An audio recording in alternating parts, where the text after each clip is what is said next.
சிவாயனமா ஆரம்பிக்கலாம் சுவாமி.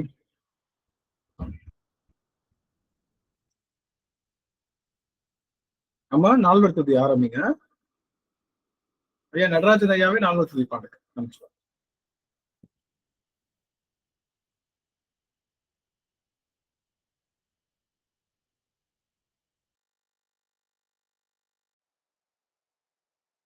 ஏன் மியூட்ல இருக்கீங்க சுவாமி? நடராஜன் ஐயா மியூட்ல இருக்கீங்க.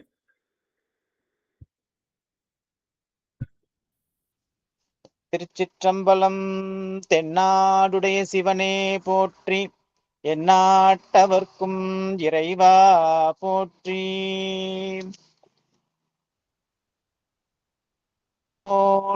வெப்பொழித்த புகலியர்கோன் கலல் போற்றி, ஆழிமிசை கல்விதப்பில் அணைந்த பிரானடி போற்றி, ஊழிமழி திருவாத ஊர திரு தாழ் போற்றி, ஊழிமழி திருவாத ஊர திரு தாழ் போற்றி. திருச்சிற்றம்பலம். நன்றிங்க ஐயா. கணேஷ் ஐயா அவர்கள் விநாயகர் துதி பாடலாம். வாய்ப்பு இருக்குங்களா சுவாமி? கணேஷ் ஐயா ஐயா சுவாமி இருக்கீங்களா? சரி, சுதாமா அவர்கள் பாடலாம். சுதாமா விநாயகர் துதி பாடுறது வாய்ப்பு இருக்குங்களா சுவாமி? ஐயா பாடுறேன். திருவிடை வணக்கம். அனைத்தடியார் திருவிடை வணக்கம். ஐந்து கரத்தனை யானை முகத்தினை இந்தி நிலம்பிரை போலும் ஈற்றினை நந்தி மகந்தனை ஞான கொழுந்தினை முந்தையில் வைத்தடி போற்றுகின்றேனே. திருச்சிற்றம்பலம். சிவ சிவ சிவ சிவ. ரொம்ப மகிழ்ச்சி. நம்ம ஆரம்பிக்கலாம். ஆடல் வல்லான் சொக்கநாதனுடைய திருவருளும், அங்கிற்கண்ணி மீனாட்சியுடைய திருவருளும், நால்வர் பெருமக்களுடைய குருவர்களும் ஒன்றாக சேர்த்து ஈசன் குருமம் நமக்காக நிகழ்த்துகின்ற 63 நாயன்மார்கள் சரித்திர வரிசையிலே நாம் தொடர்ந்து சிந்தனையாக திருநாவுக்கரசு புராணம் என்ற அந்த புராணத்தை தொடர்ந்து சிந்தித்து வருகின்றோம். அந்த வகையிலே இன்றைய தினம் 12வது அமர்வாக அமைகின்றது நம்முடைய திருநாவுக்கரசு நாயனார் புராணம். திருநாவுக்கரசு என்ற அந்த ஒற்றை வரி மந்திரமே சிவபதத்தை தருகின்ற ஆற்றலுடையது என்பதை அப்பூதி நாயன்மாருடைய சரித்திரத்திலே நமக்கு தெளிவாக தெரிகின்றது. நமக்கு சிவனுடைய திருநாமம் மட்டுமல்ல, சிவனடியார்களுடைய திருநாமம் கூட அது சிவகதியையே கொடுக்கும் என்பதை திருநாவுக்கரசு நாயனாருடைய புராணத்துல பார்க்கிறோம். அது போலவே நம்முடைய சுந்தரமூர்த்தி நாயனாருடைய திருநாமத்தை சொல்லி பெருமிழலை குறும்பர் என்று சொல்லுகின்ற அடியவரும் அங்கே பெருமான் அவர் அவருடைய சிவபதத்தை பெற்றார். ஆக சிவநாமம் மட்டுமல்ல, சிவனடியார்களுடைய திருநாமமும் அது சிவகதியை கொடுக்கின்ற ஆற்றலை உடையது அப்படிங்கிற செய்தியை நாம் இங்க முன்கூட்டியே தெரிந்து கொள்ளலாம். திருநாவுக்கரசு நாயனர் அப்ப திருநாவுக்கரசு அப்படின்னு சொல்லுகின்ற அந்த வார்த்தையே நமக்கு முக்தியை தரும் என்றால், திருநாவுக்கரசு நாயனாருடைய புராணத்தை கேட்கின்ற அந்த மனப்பாங்கு, அந்த உணர்வு நமக்கு எவ்வளவு பெரிய நிலையை தரும் என்பதை நாம் அறிந்து கொள்ளணும். 63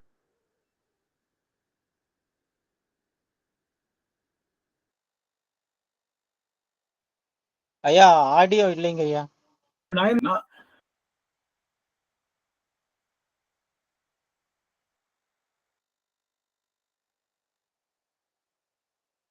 ஐயா கேட்கல, கேட்கலங்க ஐயா. ஆமாம், வந்துச்சு. நெட்வொர்க் கட் ஆகிட்டு வந்துச்சுங்க சாமி. நெட்வொர்க் கட் ஆகிட்டு வந்தது. ஆக அன்னை பராசக்தியினுடைய பக்தி போல மற்ற நம்மளுடைய திருமால் கண்களை இடந்து அப்பியது போலலாம் பக்தி செய்ய முடியாது. எளிமையான பக்தியையும் இறைவன் ஏற்றுக்கொள்ளுவான் என்ற செய்தியை 63 நாயன்மார்களுடைய சரித்திரம் நமக்கு தருகின்றது. ஆகவே 63 சரித்திரம் தான் அது கேட்டு நமக்குள்ள உள்வாங்கக்கூடிய அந்த ஆற்றல் தான் நமக்கு பக்தியினுடைய நெறிப்பாடுகளை நமக்கு வழிவகுக்கின்றது என்ற ஒரு பெரும் அந்த நிலைப்பாடு நமக்கு தெரிஞ்சுக்கணும். அதனால நாயன்மாருடைய சரித்திரம் நமக்கு மிகச்சிறந்த சரித்திரம். இதுல முக்கியமான செய்தி என்ன அப்படின்னு பார்த்தோம்னா, நாவுக்கரசு நாயனாருடைய சரித்திரம் என்பது பலவிதமான ஒரு ஒரு உரைப்பையும் ஒரு இறைவனிடம் நாம் செல்லுகின்ற அந்த அந்த விஷயத்தையும் அது நமக்கு சரியாக தருகின்றது. அப்படின்னால நாயன்மாருடைய சரித்திரம் கண்டிப்பா கேட்கணும் அப்படின்றது அதை மிகச்சிறப்பாக நமக்காக ஏற்பாடு செய்து ஈசன் குழுமம் ஒவ்வொரு வாரமும் புது புது அடியார்களை வர வைத்து தொடர் சொற்பொழிகளும் போக வச்சு அதை ரொம்ப சிறப்பா பண்ணிட்டு இருக்காங்க. விஜயலட்சுமி அம்மா அவர்கள் திருத்தொண்டர் பேசிட்டு இருக்காங்க. சாந்தா அம்மா அவர்கள் திருநாவுக்கரசர் மன்னிக்கணும் திருஞான சம்பந்தர் புராணம் பேசிட்டு இருக்காங்க. பல அடியவர்கள் பல நாயன்மார்களுடைய புராணம். ஏன்னா புராணம் கேட்க கேட்க என்ன ஆகும் அப்படின்னா மனமானது அது அடங்குகின்ற ஆற்றலை பெறுகின்றது அப்படிங்கிற அந்த நிலைப்பாட்டுல இன்றைய தினம் நாம் நாவுக்கரச புராணத்தை பார்க்க இருக்கின்றோம். நாவுக்கரசு நாயனாருடைய புராணம் என்பது அடியன் ஒவ்வொரு முறையும் ரொம்ப எலாபரேட்டா சொன்னோம். இன்னைக்கு எலாபரேட் கிடையாது, நம்ம டைரக்டா போறோம். இருந்தாலும் ஒரு சில மணித்துளிகள் மட்டும் போய்க்கலாம்.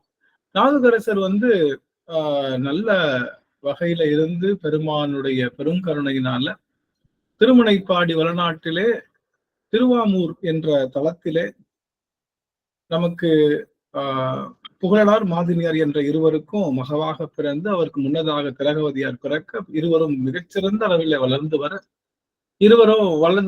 அவருடைய தந்தையாரும் தாயாரும் அறத்திலே நின்று பல தர்மங்களை செய்யக்கூடிய நிலைகளில் இருந்தாலும் திடீரென்று அம்மையாருக்கு திலகவதியாருக்கு பருவம் வந்தவுடன் அவர்களுக்கு மனம் பேசி முடித்தவுடனே அந்த கலிப்பகையார் என்றவருக்கு மனம் பேசி முடித்தவுடனே அவருக்கு ஒரு போர் அழைப்பு ஏற்பட அவர் வடபுலம் செல்கின்றார்.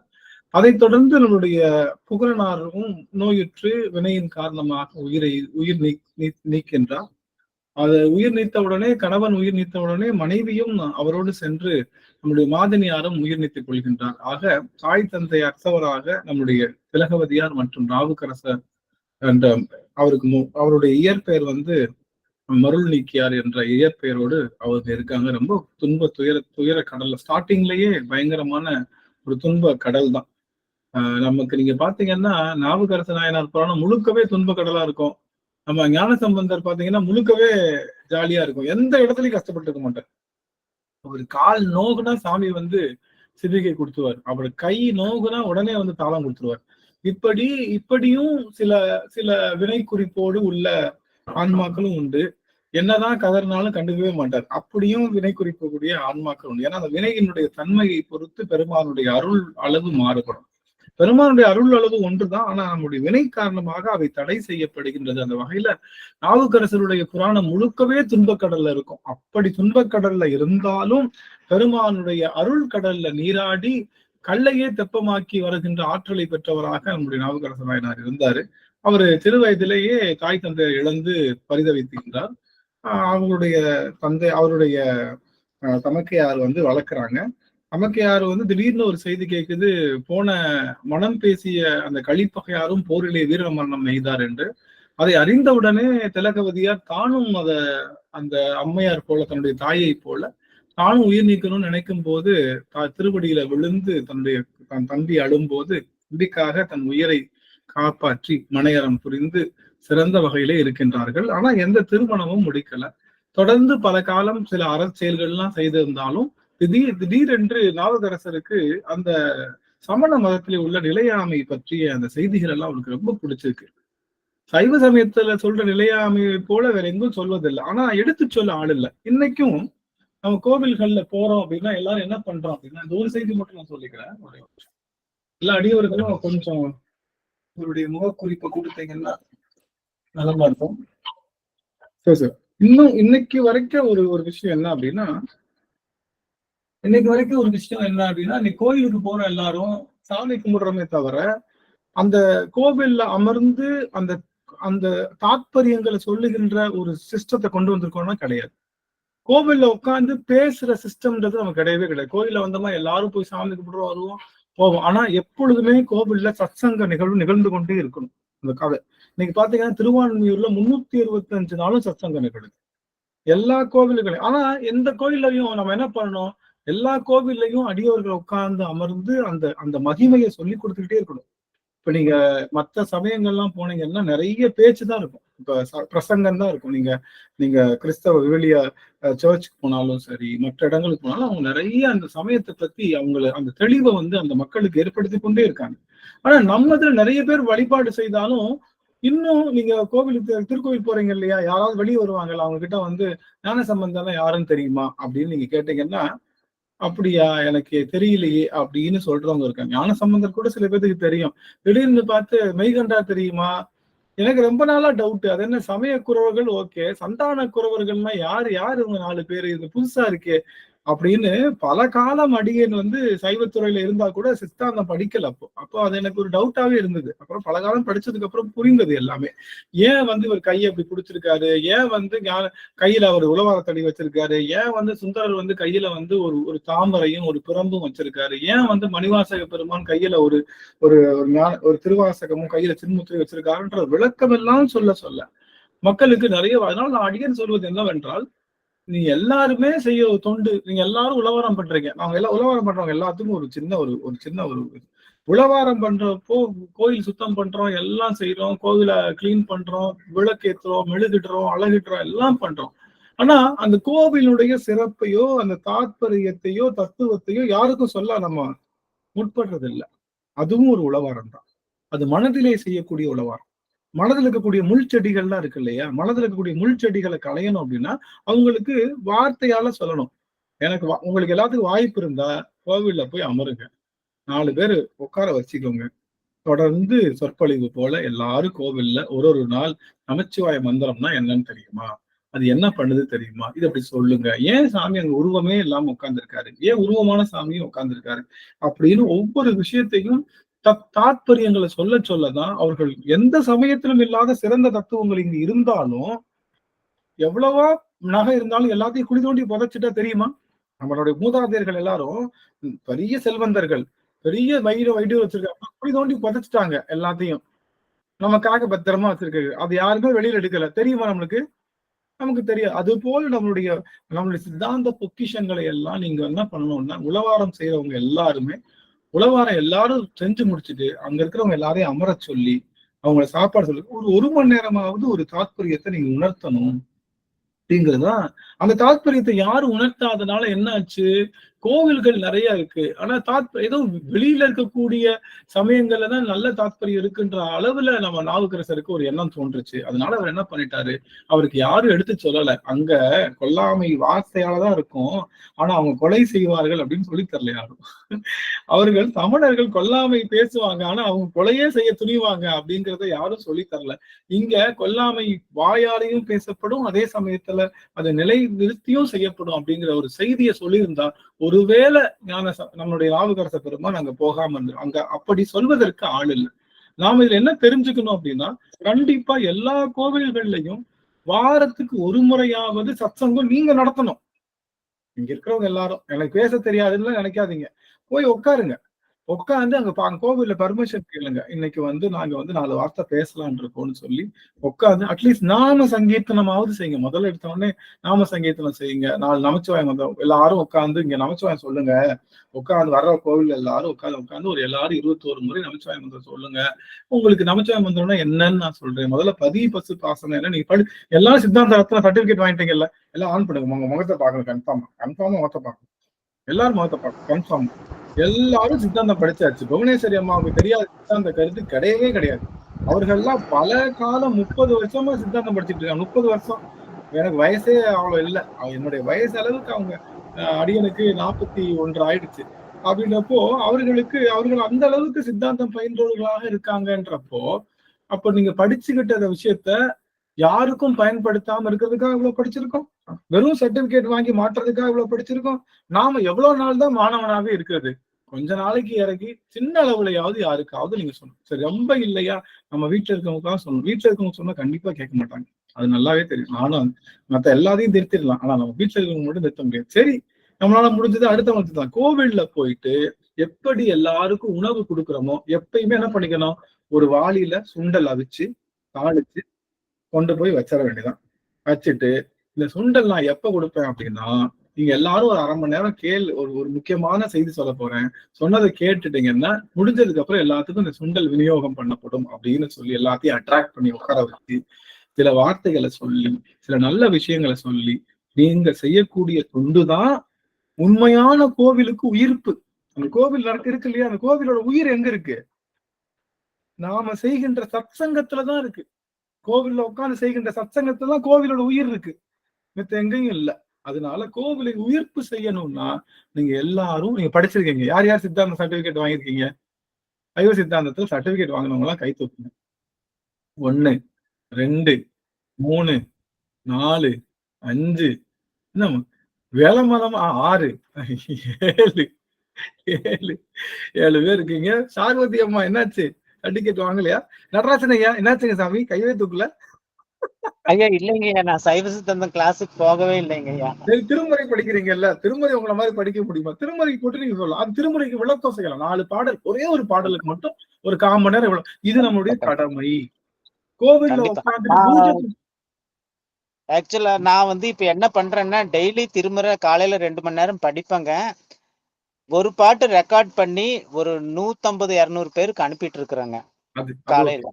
கண்டிப்பா அது அடியனும் ஒருத்தன் கேட்கிறேன். நேற்று சீகாமர பண்ணு வந்து பாடினாங்க, ரொம்ப அருமையா. ஒரு இடத்துல கூட பிழை இல்லை. அவ்வளவு அது பாடுறது ரொம்ப கஷ்டம். மற்ற பண்ணலாம் ஈஸி. சீகாமர பண்ணு வந்து கொஞ்சம் கடுமையான பண்ணு. அது ஐயா என்ன சொல்ல வரேன் ஐயா, அதோடு சேர்த்து விளக்கமும் சேர்த்து அனுப்புங்க. 2 வரி விளக்கம், 2 வரி விளக்கம் போதும். 2 வரி விளக்கம், 2 வரி விளக்கம் பாடிட்டீங்கல்ல. பாடிட்டு ரொம்ப நேரம் இல்ல, ஒரே நிமிடம். ஏன்னா மக்களுக்கு கேட்கறதுக்கு நேரம் கிடையாது. நம்ம 1 மணி நேரம் போட்டோம்னா அப்படியே ஃபாஸ்டா ஃபார்வர்ட் பண்ணிட்டு போயிடும். நீங்க 2 நிமிஷம் விளக்கம் செய்து அனுப்புங்க. அதை நம்ம கண்டிப்பா பண்ணணும். அதனால தொடர்ந்து செய்யுங்க. நான் என்ன சொல்ல வரேன்னா, இதுல என்னன்னா எத்தனை பேர் பயன்படுறாங்கன்னு தெரியல. வாரத்துக்கு ஒரு முறை ஒரு கோவில் எடுத்துக்கலாம். சிவன் கோயில் பக்கத்துல சிவன் கோயில்கிட்ட பர்மிஷன் கேட்டு நான் இந்த மாதிரி சொல்லலான் இருக்கேன், 4 பேர் வாங்க, நமக்கு தெரிஞ்சவங்க முதல் 4 பேர் உட்கார வச்சு நீங்க செய்ய ஆரம்பிங்க. இதுதான் சைவத்துடைய உயிர்ப்பு. இங்கதான் சைவத்துக்கு நீங்க செய்கின்ற மிகப்பெரிய உயிர் அதுலதான் இருக்கு. கூச்சமே படாதீங்க. நான் எப்படி சொல்லுவேன், எனக்கு என்ன தெரியும், நான் என்ன சொல்றது அப்படின்னு நீங்க நினைக்காதீங்க. உங்களுக்கு முன்னாடி ஒரு பெரிய எக்ஸாம்பிள் இருக்கு. எது ஒண்ணுமே தெரியாத ஒரு மட சாம்பிராணின்னு சொல்லணும் அப்படின்னா அது அடியனை சொல்லணும். அப்பேற்பட்ட மட சாம்பிராணியே போட்டா கொஞ்சம் வாசனை வருது அப்படின்னா நீங்க எல்லாம் வந்து ஊறி திளைத்தவர்கள் அப்படின்றப்ப உங்களுக்கு வந்து அதுல வார்த்தையே இல்லை. அதனால நம்மளுடைய பணி சாம்பிராணி போட்டா வாசனை வரும் ஐயா, வேற ஏதாவது படம் எதுவுமே வராது. சாம்பிராணி போட்டது வாசனை வரும். இல்ல இந்த இப்ப பேசுறீங்கல்ல, இதைத்தான் கோயில்ல பேசணும். இந்த பேசுறீங்கல்ல, இதே நீங்க கோயில்ல பேசினா முடிஞ்சு போச்சு, அவ்வளவுதான், வேற ஒண்ணும் இல்ல. அதனால கோவில்ல நீங்க பேசக்கூடிய இந்த சொற்பொழிவு தான் ஒரு நம்ம சைவ சமயத்தை உயிர்ப்போடு வச்சிருக்கு. நம்ம எல்லாரும் படிச்சிருக்காங்க. ஆனா சாமானியன் கிட்ட என்னைக்கு சைவம் சேருதோ அன்னைக்குதான் சைவம் விளங்கும். புரியுதுங்களா? இப்ப நம்ம எல்லாரும் சித்தாந்த படிக்க போறவங்களுக்கு மட்டும்தான் சைவம் தெரியும். மத்தபடி கோயிலுக்கு வர்றவங்களுக்கு எல்லாம் ஏன் சிவன் திருலிங்க திருமணி இருக்காரு, ஏன் நடராஜர்னா ஏன் எங்க பாப்பா எதுக்குப்பா எப்ப பார்த்தாலும் சாமி காலத்துக்கு ஆடிக்கிட்டே இருக்கு அப்படி கேட்பாங்க. அவங்க எதுக்குப்பா சாமி காலத்துக்கு ஆடுது, ஏன் காலத்துக்கு ஒரு காலம் மட்டும் தூக்கி ஆடுறாரு சுவாமி அப்படின்னு அவங்க கேள்வி கேட்கிறாங்க. அது மாதிரி சின்ன சின்ன விஷயங்களுக்கு 10 நிமிஷம் மட்டும் சொல்லுங்க, எல்லாரையும் உட்கார வச்சு. கண்டிப்பா பெருமான் உங்களுக்கு நல்ல விஷயம் கொடுப்பார். அதுதான் தொண்டு, அதுதான் கோயிலோட உயிர்ப்பு அங்கதான் இருக்கு. அதனால அதை சொல்லுங்க. ஏன் இதை சொல்ல வந்தேன்னா, இதை அந்த காலத்துல செய்யல. யார் செய்யல? இன்னைக்கு வரைக்குமே செஞ்சுட்டு இருக்கோமா? இன்னைக்கு வரைக்குமே யாரும் செய்யல. போனோமா, கோயிலுக்கு போனோமா, மாவிளக்கு போடுறோம், அடுத்து நம்ம வந்து சாமிக்கு பொங்கல் வைக்கிறோம், என்னென்னமோ பண்றோம். ஆனா அது எல்லாத்தோட சேர்த்து ஒரு வார்த்தை எல்லாரும் காதுலயும் சொல்லணுமே. சிவநாமத்தையும் சிவனுடைய மகிமையும் சிவனுடைய தன்மையும் சிவனடியார்களுடைய தன்மையும் 63 நாயன்மார்கள் இருக்காங்கன்னு எத்தனை பேருக்கு தெரியும்? இன்னைக்கு நம்ம நினைச்சிட்டு இருக்கோம் நிறைய பேருக்கு தெரியும். இல்ல, மிஞ்சி போனா ஒரு 5 லட்சம் பேர் சைவர்கள் இருப்பாங்க, 10 லட்சம் பேர் கூட வச்சுக்கலாம். ஆனா மிச்சம் கோடிக்கணக்கான மக்களுக்கு அது தெரியல. அதெல்லாம் கொண்டு போய் சேர்க்கணும். அந்த காலத்துல இருந்து இந்த காலம் வரைக்கும் அது சேர்க்காதனாலதான் என்ன ஆயிடுச்சு, முழுவதுமாகவே சைவத்துறை கொஞ்சம் கம்மியாவே இருக்கு அப்படிங்கிற ஒரு செய்தி அப்படின்னு சொல்லி. அதனால அப்போ அது யாருமே சொல்லல போல. அதனால இவர் என்ன பண்ணாரு, ஆனா சமணர்கள் சொன்னாங்க. சமணர்கள் என்ன சொன்னாங்க, நீ வர்றவங்களுக்கெல்லாம் நாங்க என்ன பண்ணுவோம் தெரியுமா, முதல்ல பசிப்பினி போக்குவோம், அடுத்து உடற்பிணி போக்குவோம், 3வது உங்க மனப்பிணி போக்கும். இது 3ஐயும் நாங்க செய்வோம்னு சொல்லி கொடுத்தாங்க. யாரு? சமணர்கள் அரைக்கூவல் செஞ்சுக்கிட்டே இருந்தாங்க. என்ன செஞ்சாங்க, வர்றவங்களுக்கு முதல்ல சாப்பாடு, அதுக்கப்புறம் எல்லாத்துக்கும் நாங்க வந்து இது மருத்துவம், உடற்பிணிக்கு மருத்துவம், அதுக்கடுத்து மனப்பிணிக்கு நாங்க யோகா இதெல்லாம் சொல்லி தருவோம்னு அவங்க சொன்னனால இதை கத்துக்கிறதுக்காக போக போக போக மக்கள் அதுலயே சேர்ந்து ஒரு காலத்துல சமணம் பெருகி சைவம் அருகி நின்ற காலமாக அமைந்தது. அது போல சுவாமி என்ன பண்ணிட்டாரு, மாறிட்டாரு. சமணத்துறைக்கு போயிட்டு அவர் பெரும் தர்மசேனரா இருந்து பல விதமான அந்த செய்திகளை செய்தாலும் திலகவதியார் ஊரு விட்டு போய் அங்க திருவதிகளை இருந்து பெருமான் கிட்ட வேண்டும் போது, சுவாமி என்னுடைய தமையனார் இந்த மாதிரி சைவத்திலிருந்து நீங்கிட்டாரு, அவரை எப்படியாவது நீங்க திரும்ப சைவத்துறைக்கு ஆட்படுத்தணும் அப்படின்னு அவங்க கேட்கும் போது, சுவாமி முன்னம் முனிவனாகி என்னை தவம் செய்திருக்கின்றார், சூளை மடுத்தாள்வோம் என்று சொல்லி அவரை ஆற்றுப்படுத்த திலகவதியாரும் சந்தோஷப்பட்டாங்க. அவருக்கு சூளை நோய் வந்தது, யாருனாலையும் தடுக்க முடியல, வந்தாரு. அதுக்கப்புறம் கண்டிப்பா இனிமே இறக்க போறோம்ன்ற சூழல்ல அவரு அக்காவோட திருவடியே வந்தார். இது என்ன ஒரு செய்தி தெரியுதுன்னா, எல்லாத்துக்கும் மருத்துவம் பார்த்த சமணர்கள் சாதாரண வயிற்று வலிக்கு மருத்துவம் பார்க்க முடியல. ஏன்? மருத்துவம் என்பது, வலி என்பது என்ன நினைச்சிட்டு இருக்காங்கன்னா உடல் மூலமாக வருவதுன்னு நினைச்சிட்டு இருந்தாங்க அவங்க எல்லாருமே. நம்ம உடல்ல வரக்கூடிய வலி எல்லாம் உடல் மூலமா வருவது இல்ல, வலி அல்ல. அது இறைவனுடைய வினை மூலமாக வருகின்ற வழின்னு அவங்களுக்கு தெரியல. அப்படி வினை வந்தாலும் என்ன சொன்னாங்க, அவர்கள் வினை கொள்கை உடையவர்கள் தான். சமணர்களுக்கு வினை கொள்கை என்ன சொல்லுவாங்க, ஊழ்வினை உறுத்த ஊட்டும், ஊழ்வினை ஊட்டும்னு சொன்னாங்க. ஆனா நம்ம என்ன சொல்றோம், ஊட்டுகின்றவன் இறைவன் சொன்னோம். ஆனா அவங்க இறைவன் சொல்லல. அதுதான் அவங்ககிட்ட ஒரு இறைவன்ற கான்செப்டே இல்ல.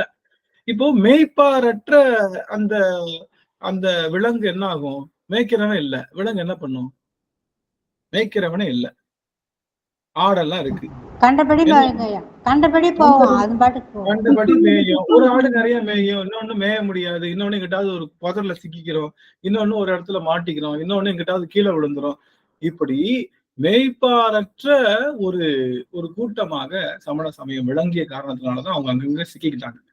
நமக்கு மெய்ப்பவன் என்று சொல்லுகின்ற சிவபெருமான் நமக்குள்ள கூட இருக்கிறதுனால அது ரொம்ப ஒழுங்கான வகையில நம்மள சாமி மேய்ச்சு கூட்டிட்டு வர்றாரு. அவர் கொடுக்கிற வினை மூலமாக வழி வந்தது என்பதை அறியாத சமணர்கள் அதை நீக்க முடியல.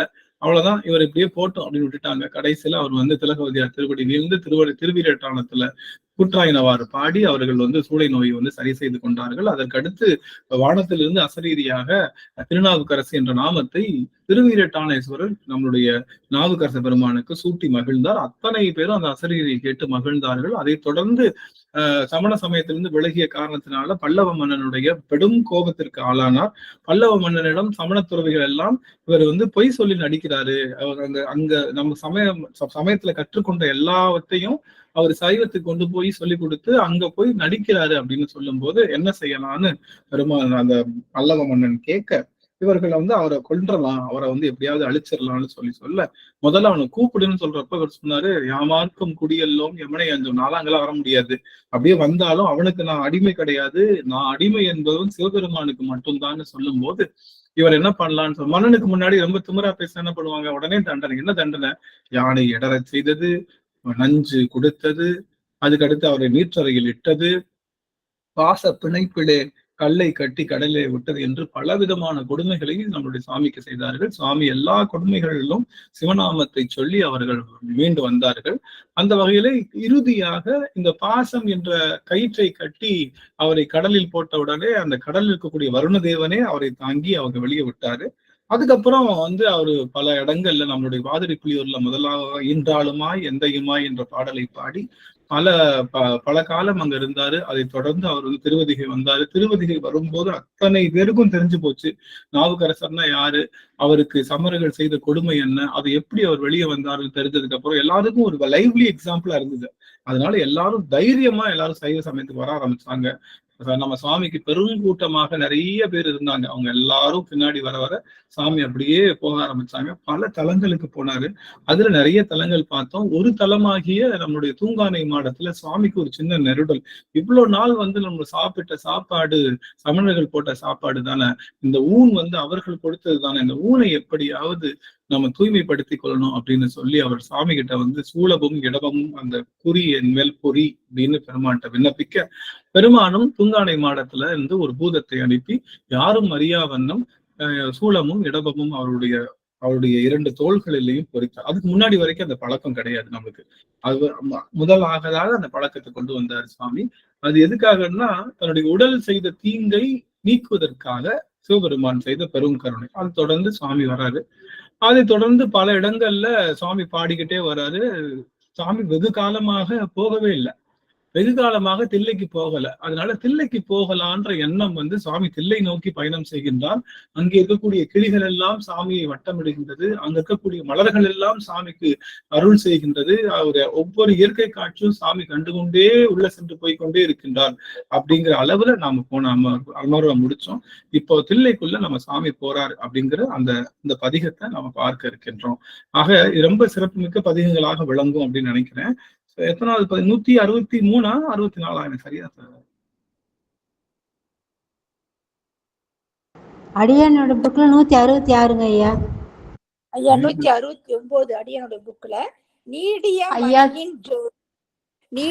மணியின் ஜோதி என்ற தலைப்பு தாங்கய்யா அப்ப எடுக்க போறோம். நீடிய 1435 திருத்தொண்டர் புராண வரிசையில 169 நீடிய மணியின் ஜோதி அப்படின்ற தலைப்புங்கய்யா. 169 நீடிய அல்ல என்று வந்தா திருக்குறிப்பு நம்ம போகல சாமி. அதனாலதான் சொன்னேன், சாமி உள்ள என்ட்ரி ஆகிறதோட நம்ம நிறுத்தணும். பத்தனை பாட மாட்டேன் அந்த பாட்டுக்கெல்லாம் போயாச்சுங்கய்யா. அதெல்லாம் பார்த்தாச்சு, அதெல்லாம் போயிட்டோமா? பார்த்தாச்சு. ஆமா, 11வது அமரும் முடிஞ்சு 20/6/2004 முடிஞ்சிருக்கு. பத்தனை பாட மாட்டேன் அந்த பாட்டு பாடி முடிச்சாச்சுங்க. அடுத்தது போகணும். பலர் போன் கனகமணி தான் எழுதியிருக்கேன் நானு. 169 அம்மா தொடர் பாடல்ல சொல்லுங்கம்மா. அவங்க ஜோதி நீங்க மைக் ஆஃப் பண்ணாதான் புரியும். நிறைய பாடல்கள்லாம் பாடியிருக்காருன்னு சொல்லி அதோட சிறப்பெல்லாம் சொல்லிட்டீங்க ஐயா. அம்மா சொல்றதுதாங்க ஐயா கரெக்ட். அந்த பாடல் தான் எடுக்கணும். சரிங்க சாமி, சரிங்க சாமி. ஒண்ணும் பண்ணிக்கலாம். இப்போ ஆமா, பத்தனாய் பாட மாட்டேன் நம்ம எல்லாரும் பாடணும். அது எல்லாம் ஞாபகம் இருக்குன்னு நினைக்கிறேன். எல்லாரும் பத்தனாய் பாட மாட்டேன் பாடல் எல்லாருமே பாடணும். அதுல பத்தனாய் பாட மாட்டேன்னு ஏன் பாடுறாரு அப்படின்னா, அவர் அந்த வார்த்தை ஞாபகம் இருக்கு, எல்லாருக்கும் ஞாபகம் இருக்குங்களா? அவர் என்ன சொன்னாரு, பத்தனாய் பாட மாட்டேன்னு ஏன் சொன்னாரு அப்படின்னா, அங்க இருக்கக்கூடிய அந்த சிவனடியார்கள், தில்லையில் இருக்கக்கூடிய சிவனடியார்கள் செய்கின்ற பக்தியை பார்க்கும்போது நம்முடைய நாவுக்கரசருக்கு ஒரு ஐயம் ஏற்பட்டுச்சு. நம்ம செய்யற பக்தி எல்லாம் பக்தியான்னு. அந்த அளவுக்கு தில்லையில சுவாமிக்கு முன்னாடி பக்தி செய்து கொண்டிருந்தார்கள் நம்முடைய அடியவர் பெருமக்கள்.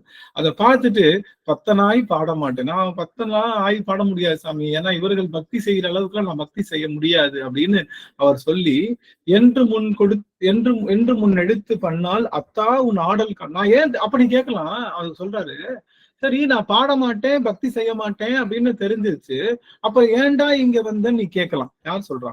நாவகர் சொல்றாரு, பக்தியும் செய்ய தெரியாது, பாடவும் தெரியாது, எதுவுமே பண்ண தெரியாது அப்படின்னு இருக்கிற நானு, அப்படி இருக்கேன் சாமி நானு, நீ சொல்றீங்க, அப்புறம் எதுக்கு இங்க வந்த அப்படின்னு நம்முடைய சாமி கேட்டா என்ன சொல்றதுனால சாமி சொல்றாரு, நான் எதுக்கு தெரியுமா இங்க வந்தேன், எனக்கு உன் ஆடல் காண்பதற்காக வந்தேன். ஆடலை ரசிக்கிறதுக்கு நான் பக்தியா இருக்கணும்னு அவசியம் இல்லை, நான் பக்தனா இருக்கணும்னு அவசியம் இல்லை. ஒரு ஆடலை ரசிக்கணும்னு நினைக்கிறவங்க யாரா வேணா இருக்கலாம், அவங்க பக்குவம் நிறைந்தவர்களாக இருக்க வேணாம் சாமி, ஆனா உன்னுடைய ஆடலை பார்ப்பதற்காகத்தான் நான் இங்க வந்திருக்கேன் அப்படின்னு சொல்லி, அத்தா உன் ஆடல் காண்பான் அடியேனன் வந்து வாரன் திறம் போற்றி நின்றே இன்தமிழ் மாலை பாடி கைத்திரு தொண்டு செய்யும் காதலில் பணிந்து போந்தார். அப்படி சாமி கிட்ட வந்து, எனக்கு தெரிஞ்சதுலாம் என்ன தெரியுமா, என்னுடைய கை தொண்டு வந்தேன்னா கோவில் நல்லா சுத்தம் பண்ணுவேன், நல்லா செய்ய தெரியும், இதெல்லாம் பண்ணது, இதுதான் சாமி எனக்கு செய்ய தெரியும் அப்படின்னு சொல்லி அவர் வந்து நான் உன்னுடைய ஆடல் காண்பதற்காக வந்தேன் அப்படின்னு சொல்லி அவருடைய ஆடலை பார்த்து விட்டு சுவாமி அப்படியே அங்க கோவில்ல பல காலம் உளவாரம் செய்து கோவிலை அவ்வளவு அருமையாக வைத்திருந்தார் அப்படிங்கிற செய்தியை போன அமர்வுல பார்த்தோம். அது தொடர்ந்து இப்ப இன்னைய பதிவு வந்து நீடிய மணியின் சோதி அப்படிங்கிற அந்த பாடல் வந்து ஆரம்பிக்குது. நீடிய மணியின் சோதி நிறை திரு முன்றின் மாடும் ஆடுயர் கொடிசூழ் பெற்றோர் அணித்திரு வீதியுள்ளும் கூடிய பணிகள் செய்து கும்பிடும் தொழிலராகி பாடிய புனித வாக்கின் பணிகளும் பயிலச் செய்வார். என்ன செய்தார் சுவாமி?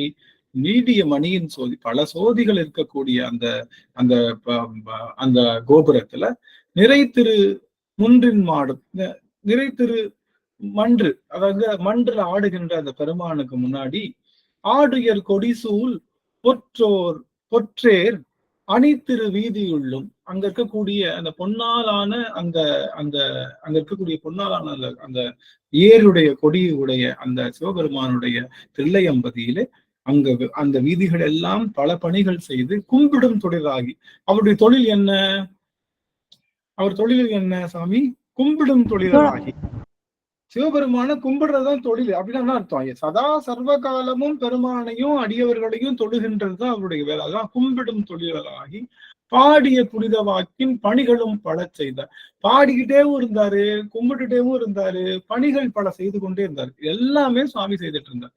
அதனால அப்பேற்பட்ட அந்த நிலையில சுவாமி பல பணிகளை செய்தார் அப்படின்ற அந்த வகையில இந்த 170வது பாடல் அமைகின்றது. அதை தொடர்ந்து 171 அருட்பெரும் மகிழ்ச்சி பொங்க அன்னம் பாலிக்கும் என்னும் குறுந்தொகைகள் பாடி திரு உளவாரம் கொண்டு பெருத்தெழு காதலோடும் பெருந்திரு தொண்டு செய்து விருப்புறு மேனி கண்ணீர் வெண்ணீற்று வண்டல் ஆட ஆக. என்ன அருமையான பாடல் பாருங்களேன். அருட்பெரும் மகிழ்ச்சி பொங்க என்ன பாடுறாரு? அன்னம் பாலிக்கும். பாடலாமா? அன்னம் பாலிக்கும் பாடுங்க யாராச்சும். சிவாய திருச்சிற்றம்பலம். அன்னம் பாலிக்கும் தில்லை சிற்றம்பலம் பொன்னம் பாலிக்கும் மேலிய பூமிசை எண்ணம் பாலிக்கும் ஆறு கண்டின் புற இன்னம் பாலிக்குமோ இப்பிறவியே. சரி. அன்னம் பாலிக்கும். அன்னம் என்றால் சோறு. சோறுன்னா முக்தி. முக்தியை பாலிக்கக்கூடிய தில்லையம்பதி. ஏன்னா தில்லையம்பதியில எப்பொழுதுமே என்ன ஆகும்? அந்த அன்பு ஆறு போல புரண்டு கொண்டே இருக்கும். அன்பு ஆறு போல புரண்டு கொண்டிருக்கக்கூடிய இடத்துல சிவபெருமான் தாண்டவம் புரிவான். அந்த தாண்டவம் புரிகின்ற காட்சி பார்த்தாலே போது நமக்கு முக்தி என்ற பெரும் பேரு கிடைக்கும். அப்படிங்கறதுனால அன்னம் பாலிக்கும். அன்னம் என்பது நம்ம எல்லாரும் சாப்பாடு. அதான் இன்னொரு விஷயம், தில்லையம்பதியை சுத்தி எப்பொழுதுமே வருகின்ற அடியவர்களுக்கு அன்னம் போட்டுட்டே இருப்பாங்களாம். அதனால சுவாமி ஒரே வார்த்தையில 2 போட்டாரு. முக்தியும் கிடைக்கும், உடலுக்கு தேவையான அமுதமும் கிடைக்கும், உயிருக்கு தேவையான அமுதமும் கிடைக்கக்கூடிய அந்த கூத்த பெருமானுடைய அந்த அந்த ஆடலை காணும் போது நாம் பெரும் பேறு பெற முடியும் அப்படிங்கிற பெரும் செய்தியை இந்த சாமி இங்க நமக்கு எடுத்து சொல்லுகின்றார். ஆகவே இந்த அன்னம் பாலிக்கும் அப்படின்ற அந்த பாடலை இங்கே சாமி பாடுறார். அன்னம் பாலிக்கும் என்னும் குறுந்தொகைகள் பாடி தொகைகள் இருக்காரு. அப்ப நிறைய பாடல் பாடியிருக்காரு. குறுந்தொகைகள் பாடி திரு உளவாரம் கொண்டு பாடிட்டு மட்டும் உட்காரல, வேலையும் செய்துட்டே இருப்பாரு. திரு உளவாரம் கொண்டு எல்லா இடங்கள்லையும் செய்து அங்க போய் அந்த உளவார பணியெல்லாம் தொடர்ந்து செய்து பெருத்தெழு காதலரோடும் எல்லாத்தையும் அன்போடு செய்வோம். நம்மள என்ன பண்ணுவோம்? கொஞ்ச நாளைக்கு ஸ்டார்டிங்ல எப்படி இருக்கும்? ஸ்டார்டிங்ல ரொம்ப ஜாலியா பண்ணுவோம், எந்த வேலையா வேணா இருக்கட்டுமே. அது நாள் போக போக என்ன ஆகும்? என்னன்னா ஒரு சலிப்பு வரும். என்ன வேலையா இருக்கட்டும், அது எவ்வளவு நல்ல வேலையா இருக்கட்டும், நாள் ஆக நான் தான் பண்ணுமா, யாரும் பண்ண மாட்டேங்கிறாங்களா, இது செஞ்சு சரிதானா அப்படின்ற பல எண்ணங்கள் வரும். ஆனா சுவாமி அப்படி இல்லை. பெருத்தெழு காதலுடன், காதலானது ஒவ்வொரு நாளும் கூடிக்கொண்டே இருக்கின்றது. ஒவ்வொரு செயலையும் கூடிக்கொண்டே. பெருத்தெழு காதலோரும் பெருந்திரு தொண்டு செய்து, சின்ன சின்ன தொண்டு இல்ல, பெரிய பெரிய தொண்டுகள்லாம் சுவாமி செய்யறார். பெருந்திரு தொண்டு செய்து விருப்புறு மேனி கண்ணீர், விருப்பத்தோடு அவருடைய உடம்புலேருந்து என்ன ஆகுது? கண்ணீர் வருகின்றது. விருப்புறு மேனி கண்ணீர் வெண்ணீற்று வண்டலாக. வெண்ணீற்று வண்டல் என்பது நமக்கு அங்க அந்த வெண்ணீற்று பொடியில கண்ணீரால் கரைந்த வெண்ணீற்றால் ஆகிய வண்டல் பொருந்த. அவர் உடம்புல என்ன ஆகுது? அந்த கண்ணீர் வழிஞ்சு வண்டல்னா மண்ணு. அப்ப அந்த வெந்நீர் உடம்புல மண்ணெல்லாம் இருக்கிற மாதிரி அப்படியே அவர் அழுது என்ன ஆயிடுச்சான்? சாமி அழுது என்ன ஆயிடுச்சான்? அழுது உடம்பு பூரா தண்ணி போய் என்ன ஆயிடுச்சு? கண்ணீர் தண்ணி போய் உடம்பு பூரா இருக்கு. என்ன ஆகும் சாமி?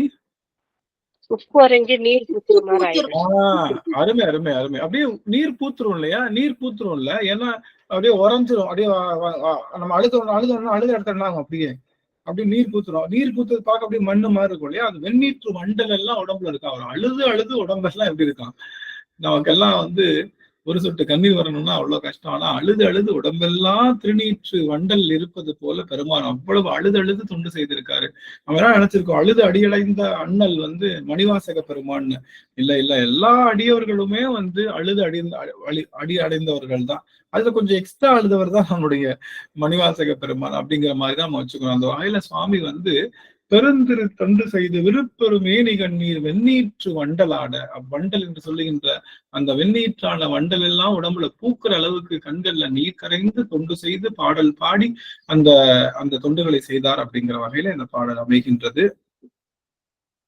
172 மேவிய பணிகள் செய்து விலங்கு நாள் வேட்களத்து சேவுயர் கொடியார் தம்மை சென்று முன் வணங்கி பாடி காவியர் கண்டர் மண்ணும் திருக்களி பாலை தன்னில் நாவு கரசர் சென்று நன்னினோர் மன்னோர் வாழ.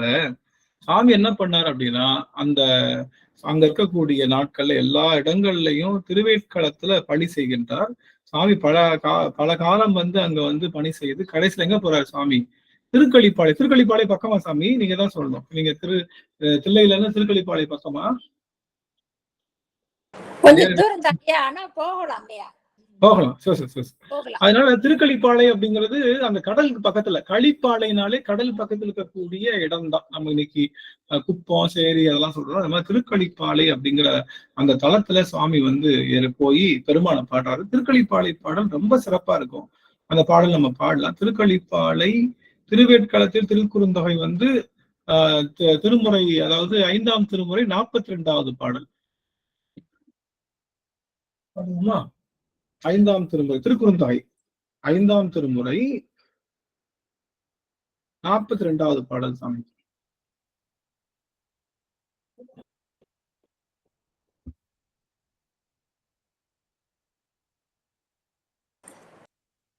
நன்று நாள்தோறும் நம்பினி போயரும் அந்த பதிகம் தானே ஐயா? ஆமா சாமி, அதுதான்.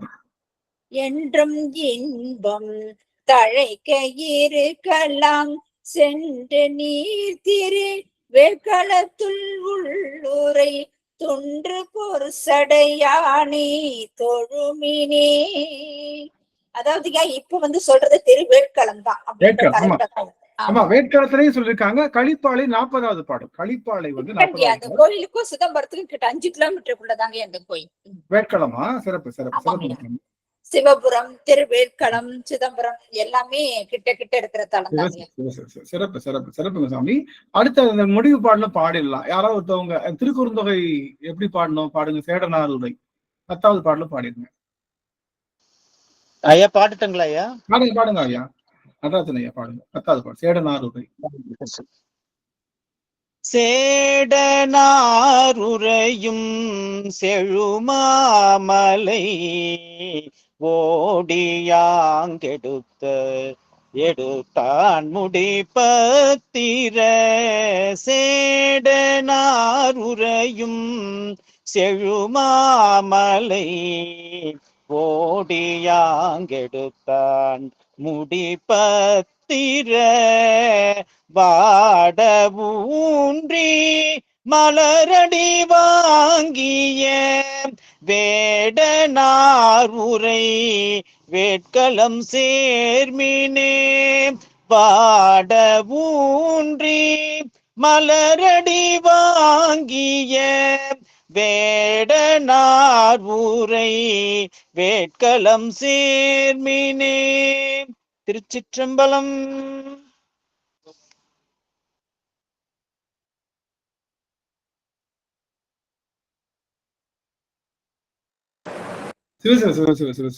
ஆக இந்த பாடலுக்கு அடுத்தது திருக்களிப்பாளை.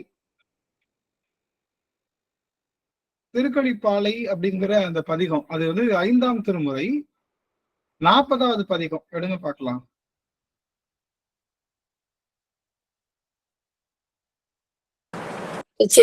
அது திருக்குறுந்தொகை தாங்க. வண்ணமும் படிவும் சென்றே கண்டிலல் எண்ணி நாமங்கள் ஏதே நிறைந்திலல் கண்ணுளாம் பொழில் சூழ்கழிப்பாளையம் அண்ணலே அறிவான் இவள் தன்மையே. அண்ணலே அறிவான் இவள் தன்மையே. திருக்களிப்பாளை பாடலுக்கு நன்றிங்க சுவாமி, அருமை. இந்த திருக்களிப்பாளை பாடலுக்கு ஒரு சிறப்பு உண்டு. இந்த திருக்களிப்பாளை எப்படி பாடிருப்பார் அப்படின்னா, எப்பொழுதுமே சாமி அடிமையா பாடுவாங்க, இல்ல அப்படின்னா இன்னொரு பாவனை என்னன்னா நாயகா நாயகி பாவனை.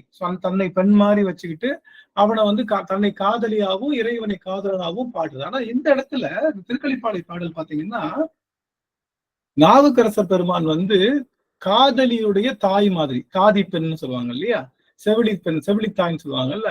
காதலிய அந்த காலத்துல பாத்தீங்கன்னா 2 தாய் இருக்கு, எல்லாத்துக்குமே 2 தாய் உண்டு. 2 தாய் உண்டு. பிறப்பால பெற்ற தாய் ஒருத்தவங்க இருப்பாங்க, பெற்றதுக்கு அப்புறம் முழுவதுமா வளர்க்குற ஒரு தாய் இருப்பாங்க, பெரிய பெரிய செவிலித்தாய். செவிலித்தாய் இப்ப நீங்க பாத்தீங்கன்னா பெரிய பெரிய அரசியல்லாம் என்ன பண்ணுவாங்க, அவங்க குழந்தைகளை வளர்த்துட்டு இருக்க முடியாது. அவங்க குழந்தைகளை பெறுவாங்க, ஆனா குழந்தைகளை வளர்த்துட்டு இருக்க முடியாது. காரணம் என்னன்னா அவங்களுக்கு நிறைய அரசியல் சார்ந்த செய்தி இருக்கிறதுனால அவங்க என்ன பண்ணிடுவாங்கன்னா குழந்தைகளை பெற்று புறம் தந்துட்டு அதை முழுவதுமா பால் கூட யார் தான் கொடுப்பா, செவிலித்தாய் தான் கொடுப்பான். ஆக பால் கூட முழுவதுமா குழந்தை யாரு கூட தான் அட்டாச்சா இருக்கும், செவிலித்தாய். அதனால தாய் கிட்ட சொல்ல முடியாத காதலை கூட யாருக்கிட்ட சொல்லிடலாம். ஏன்னா செவிலித்தாய் வந்து என்ன சொல்லலாம், அவர் நமக்கு வேலைக்காரவங்க மாதிரி கிட்டத்தட்ட. அதனால அவகிட்ட எது வேணும், ஆனா அம்மா கிட்ட போய் நான் இவ்வளவு காதலிக்கிறேன்னு சொல்ல முடியாது. அதனால அந்த பெண் என்ன பண்ணிருக்காங்களா, யார் அந்த பெண்ணு, அந்த காதலியுடைய செவிலித்தாயா பாடு சாமி. வண்ணமும் வடிவும் சென்று கண்டிரல். யாரு அந்த பெண் இருக்கால, காதலி, அதே சிவபெருமானுடைய காதலி. வண்ணம் பார்க்கலையா, அவன் யாருன்னு பார்க்கலையா, அவனுடைய வடிவம் பார்க்கலையா, வண்ணமும் வடிவம் சென்று கண்டிரல் எண்ணி நாமங்களேத்தி நிறைந்தில். அவளுடைய பேரும் தெரியாதான், யாருடைய பேரு, சிவபெருமானுடைய பேரும் தெரியாதான். நிறைந்திரல் கண்ணுலாம் பொலி சூழ்களி பாளையம் அண்ணலே அறி வாணிவள் தன்மையே. யாரு பேரும் தெரியாது, ஒண்ணும் தெரியாது. ஆனா களிப்பாளையில மட்டும் அவன் இருக்கான்னு தெரியும். களிப்பாலை திருக்கோயில்ல மட்டும் அவன் இருக்கான். அவன் பேரு தெரியாது, திருநாமம் தெரியாது, அவன் யாருன்னு தெரியாது, அவர் வண்ணம் தெரியாது, அவனுடைய வடிவம் தெரியாது. ஆனா திருக்களிப்பாளையில என்ன அர்த்தம், அவனோட முழு டீட்டெயில்ஸ் தெரியாது, ஆனாலும் அவனை லவ் பண்றான். புரியுதுங்களா? முழு டீட்டெயில்ஸ் தெரியாது, அவன் யாரு, என்ன முன்புலம் என்ன பின்புலம் தெரியாது, ஆனா அவனுக்காகவே இவ இப்படி உருகிறாளே அப்படின்னு ஆரம்பிக்கிற பாடல் முழுவதுமாவே. நீங்க இப்ப இந்த பாடல் இங்க வாய்ப்பு இருக்கிறப்ப அந்த பாடல் படிச்சு பாருங்க. இந்த பாடல் முழுக்கவே ஒரு பெண் வந்து காதலினால் படுகின்ற துயரத்தை அவருடைய செவிலித்தாய் பார்த்தீங்கன்னா இப்படி இவ ஏன் உருகிறா, அப்படிப்பட்டவன் அவன் யாரு, இவன் உருகிற அளவுக்கு அவன் ஒர்த்தா அப்படிங்கிற மாதிரி அமைஞ்சு இருக்கக்கூடிய ஒரு அருமையான பாடல் இந்த திருக்களிப்பாடை. அது வாய்ப்பு இருக்கிற போது அடியார்கள் பாடலாம். அது இறுதி பாடல நம்ம ஐயாவே பாடுங்க, நடராஜன் ஐயா சுவாமி. களிப்பாடை இறுதி பாடல் பாடுகிறேன். திருச்சிற்றம்பலம். பொன் செய்மாமுடி வாழறக்கன் தலை அஞ்சு நான்கும் ஒன்றும் இருத்தானவன். பொன் செய்மாமுடி வாழறக்கன் தலை அஞ்சும் நான்கும் ஒன்றுமிருத்தானவன். என்ன செய்யான் கழி பாலையும் எம்பிரான் துஞ்சும் போதும் துணையனலாகுமே. என் செய்யான் கழி பாலையுள்ளெம்பிரான் துஞ்சும் போதும் துணையனலாகுமே. திருச்சிற்றம்பலம். அருமை அருமை அருமை அருமை அருமை மகிழ்ச்சி. ஆக இந்த திருவேட்களம் திருக்களிப்பாலை என்ற 2 தலங்கள்லையும் சாமி சென்று பல பதிகங்களை பாடுகின்றார். நமக்கு இந்த பதிகங்கள்லாம் கிடைச்சது. அடுத்தபடியாக 173வது பாடல். சினவிடை ஏறுகை தேரும் மணவாளா நம்பி கரல் சென்று தாழ்ந்து வனபல வாய்த்திறந்து வானவர்க்கும் தானவனே என்கின்றாள் என்றனைய திருப்பதிகமுடன் அன்புரு வந்தமிழ் பாடி அங்கு வைகி நினைவறியார் தம்மை போற்றி நீடு திரு புலியூரை நினைந்து மீழ்வார். அப்போ அந்த புலியூர் என்று சொல்லுகின்ற நம்மளுடைய சுவாமியுடைய அந்த பிள்ளைய வந்து நினைந்து அந்த சினவிடையேறு இதுலதான் இருக்கு நினைக்கிறேன், இந்த பாட்டுல தான் இருக்கு நினைக்கிறேன். அதுல சினவிடை ஏறுகை தேரும் அப்படிங்கிற அந்த வரி நம்மளோட ஒரு நிமிஷம்.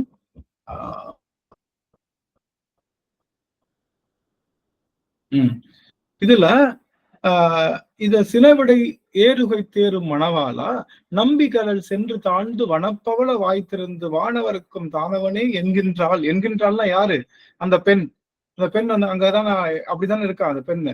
அந்த பெண் வந்து இப்படியெல்லாம் நீதான் பெரியவன் நினைக்கின்றாளே என்று அணைய திருப்பதிகமுடன் அன்புருவான் வந்தபில் பாடி அங்கு வைகி பல காலம் இருந்திருக்காரு. எங்க திருக்கழிப்பாலையிலே பல காலம் இருந்து பெருமானை பாடி அருள் செய்திருக்கார் அப்படிங்கிற அந்த செய்தி நமக்கு தெரிகின்றது. இது திருமுறை 4ஆம் திருமுறை இருக்கு. 4ஆம் திருமுறையில பாடல் 6ல இந்த பதிகம் இருக்குன்னு சொல்றாங்க. 4ஆம் திருமுறையில 4ஆம் திருமுறையில காந்தாரப்பன். இது என்ன பண்ணா காந்தாரம். காந்தாரப்பன்ல 4வது பதிகம் 6வது பதிகம் வனப்பவள. 6வது பதிகம் வனப்பவள வாய்த்தது. காந்தாரம் தெரியுமா சாமி? எனக்கு தெரியாது. காந்தாரம் எப்படி பாடுறது? ஐயாவுக்கு தெரியுங்க, எல்லாம் ஐயாவுக்கு தெரியுங்க. எங்களுக்கு எல்லாம் கத்துக்கிட்ட பேரு டக்குன்னு வராதுங்க எங்களுக்கு. சரி காந்தாரம் பாடுங்க பாக்கலாம். வனப்பவள வனப்பவள வாய்த்திருந்த அந்த பாடல் பாடுங்கய்யா. நடராஜன் சுவாமி வாய்ப்பு இருக்குதுங்களா?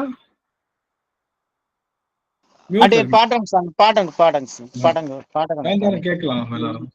ஒரு 2 செகண்ட். அது வரைக்கும் நாங்க பாடி பேசிட்டு இருக்கோம். நாங்க அதுல பண்ணிட்டு இருக்கோம். நீங்க பாருங்க, ஒன்னும் நிதானமா பாருங்க. நம்ம அடியார்களுக்கு நான் அடிக்கடி ரொம்ப பெரிய வட வைக்கிறேன் நினைக்கிறேன். திடீர்னு தான் எல்லாரும் யாருக்குமே வந்து.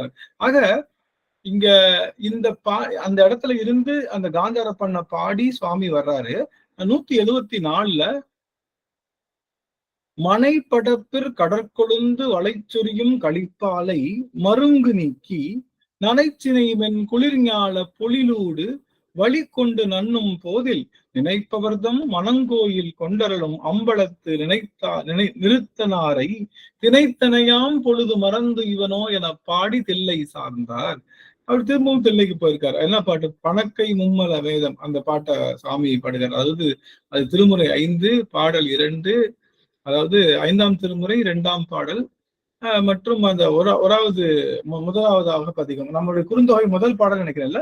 5ஆம் திருமுறையில குறுந்தொகை வந்து முதல் பாடலே வந்து பணக்கை மும்மல தான் நினைக்கிறேன். ஒரு நிமிஷம். 5ஆம் திருமுறை அன்னம் பாடிக்கலாம். அந்த பாடுறதுங்க அந்த பாட்டு வரும். அன்னம்பாளிக்கும் பணக்க 2வது பாட்டு பணக்கை மும்மத வேலை முறைத்தவன். அந்த பதிகத்துல வரும்னு சொன்னீங்க. அந்த பதிகத்துல 2வது பாட்டு. ஆமா 2வது பாடல் 5ஆம் திருமுறை 2வது பாடல்ல பணக்கை மும்மத வேலை முறித்தவன் வந்து அம்மா நிறைய தடவை சொல்லி கொடுத்திருக்காங்கன்னு நினைக்கிறேன். ஐயா நீங்க தயாரா இருக்கீங்களா? தயாரா இருக்கிறாங்க ஐயா. பாடுங்க ஐயா. பாடினதுக்கு அப்புறம் பணக்கை மும்மத வேலை முறித்தவனை வந்து மற்ற அடியார்கள் யாராவது வாய்ப்பு இருக்கிறவங்க நீங்க பாடலாம். அமைச்சாங்க ஐயா பாடுங்க. திருச்சிற்றம்பலம். வனப்பவள வாய் திறந்து வானவர்க்கும் தானவனே என்கின்றால் சினப்பவளத்தின் தோல் மேல் சேர்ந்திலங்கு வெண்ணிட்டான் என்கிட்டான். சரியா? ஐயா மாதர் பிறை கண்ணியானே அந்த மெட்டுல பாடி பாருங்க. மாதர் பிறை கண்ணியானே அதுலதான் பாடினாங்க. வனப்பவள வாய் திறந்து வானவர்க்கும் தானவனே என்கின்றால் அவர் வரல. அது கரெக்டா உட்காரல. அதனால ஒரு 2 செகண்ட் எனக்கு டைம் கொடுங்க. பணக்கை மும்மத பாடுறோம். பணக்கை மும்மத வேளம் என்ன பாடுறேங்க. பாடுங்க. நம்பர் எடுத்துக்கிறேங்க. கேடு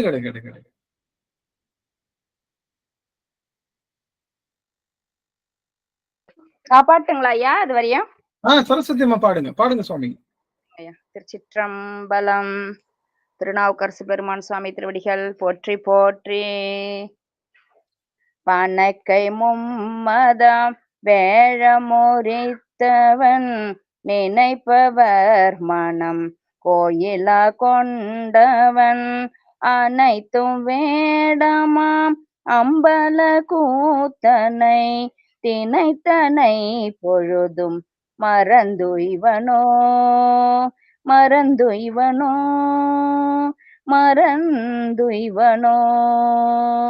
திருச்சிற்றம்பலம் ஐயா. அருமை. ஆக பாடுங்க சுசிலாமா, பாடுங்க சாமி பாடுங்க. திருச்சிற்றம்பலம். திருச்சிற்றம்பலம்.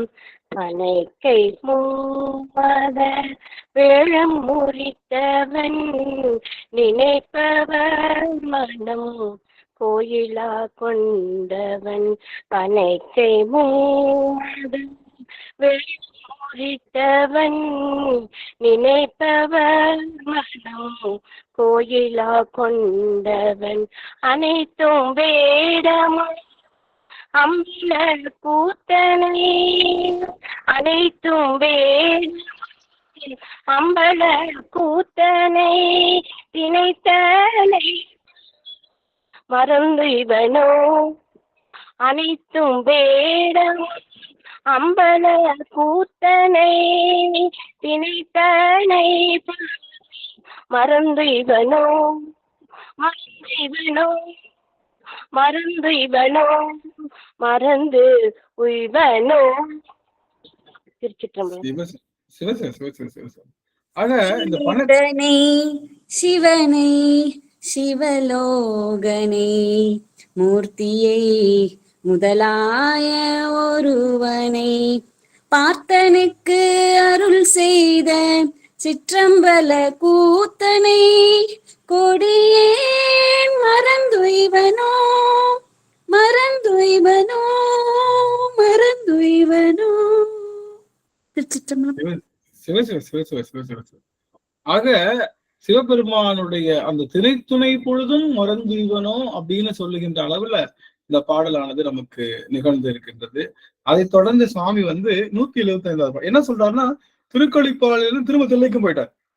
முதல் தில்லையிலிருந்து திருவேற்காலம் போய் திருக்கொளிப்பாலை போனவர் திரும்ப திருக்கொளிப்பாலையிலிருந்து நேரா வந்தார். அப்படி வரும்போதுதான் உன்னை மறக்க முடியுமா சாமி, ஒரு காலமாவது உன்னை மறக்க முடியுமா, ஒரு துணை அளவாவது உன்னை மறக்க முடியுமான்னு சாமி கேட்டு வந்தாரு.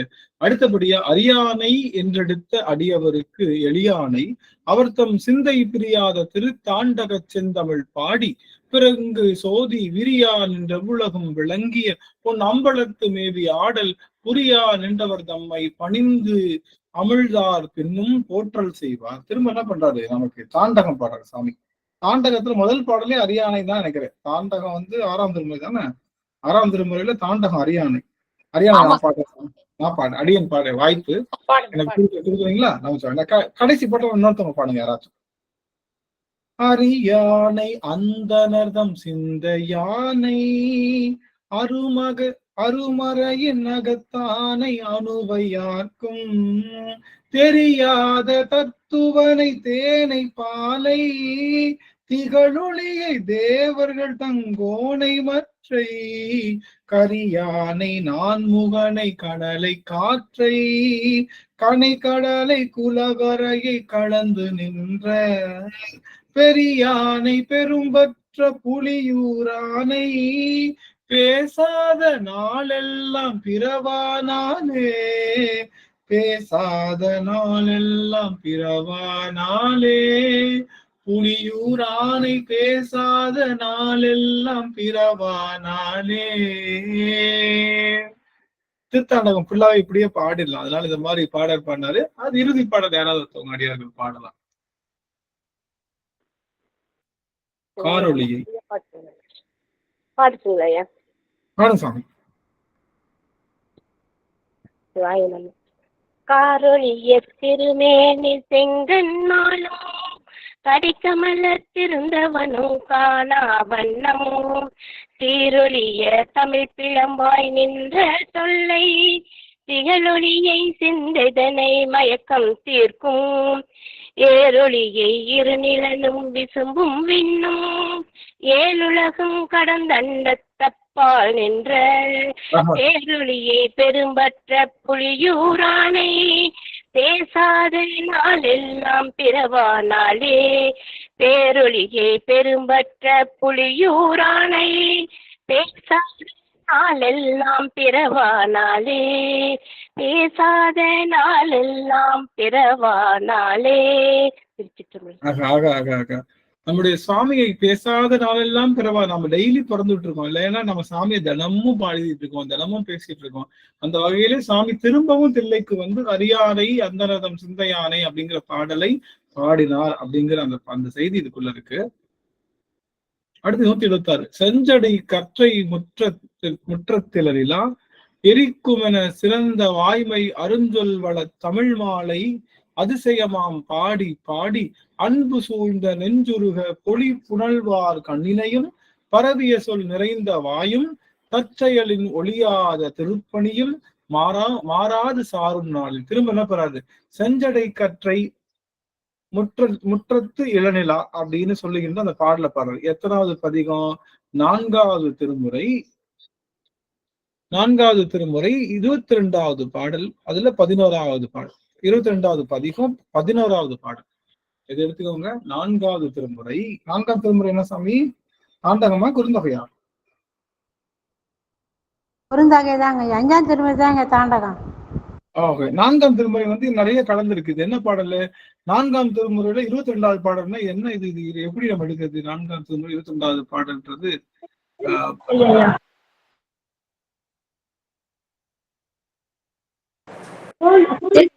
திருநேரிசையா? திருநேரிசையில வருது. திருநேரிசையில என்ன பாடு சாமி? திருநேரிசை கொல்லிப்பண்ணுங்க ஐயா. கொல்லிப்பண். செஞ்சடை கற்றை முற்றத்து இளநிலா வெறிக்கும் சென்னி நஞ்சடை கண்டனாரை காணலா நறுவனாறு மஞ்சடை சோலை தில்லை மல்கு சிற்றம்பலத்தே துஞ்சுடை இருள் கிழிய துளங்கு எரியாடுமாறே துஞ்சடை இருள் கிழிய துளங்கு எரியாடுமாறே. அந்த செஞ்சடை கற்றை முற்றத்து இளநிலா அப்படின்ற பாடலை சுவாமி அங்க பாடுறாரு. நமக்கு எங்க பாடுறாரு? தில்லையம்பதியிலேயே சுவாமி பாடுறாரு. அங்கேயே பல காலம் இருக்காரு. சோ செஞ்சடை கற்றை அப்படின்ற பாடலையும் அங்க எரிக்கும் சிறந்த வாய்மை அருஞ்சொல்வள தமிழ் மாலை அதிசயமாம் பாடி பாடி இந்த பாடல் பாடி பாடி இந்த பாடலை கேட்கிறவங்க நெஞ்செல்லாம் உருகி கண்கள்ல கண்ணீர் புனல் பாய்கின்ற அளவுல அந்த பரவிய சொல் நிறைந்த வாயும் பெருமான் தற்செயலின் ஒளி. இந்த வார்த்தை ரொம்ப முக்கியம். தற்செயலின் ஒளியாத திருப்பணி. தன்னால ஆக முடியும் அப்படின்னு நினைக்காம எல்லாம் இறைவனாட ஆக முடியும் அப்படின்ற வகையில தன்னுடைய நிலையை முன்னிறுத்தாம சிவத்தை முன்னிறுத்தி செய்கின்ற அந்த திருப்பணியை செய்து சுவாமி அதுல மாறாது அங்கேயே இருக்கின்றார் நம்முடைய பெருமான் அப்படின்னு சொல்லி இந்த பாடலானது நமக்கு அமைகின்றது. அதைத் தொடர்ந்து 177வது பாடல்.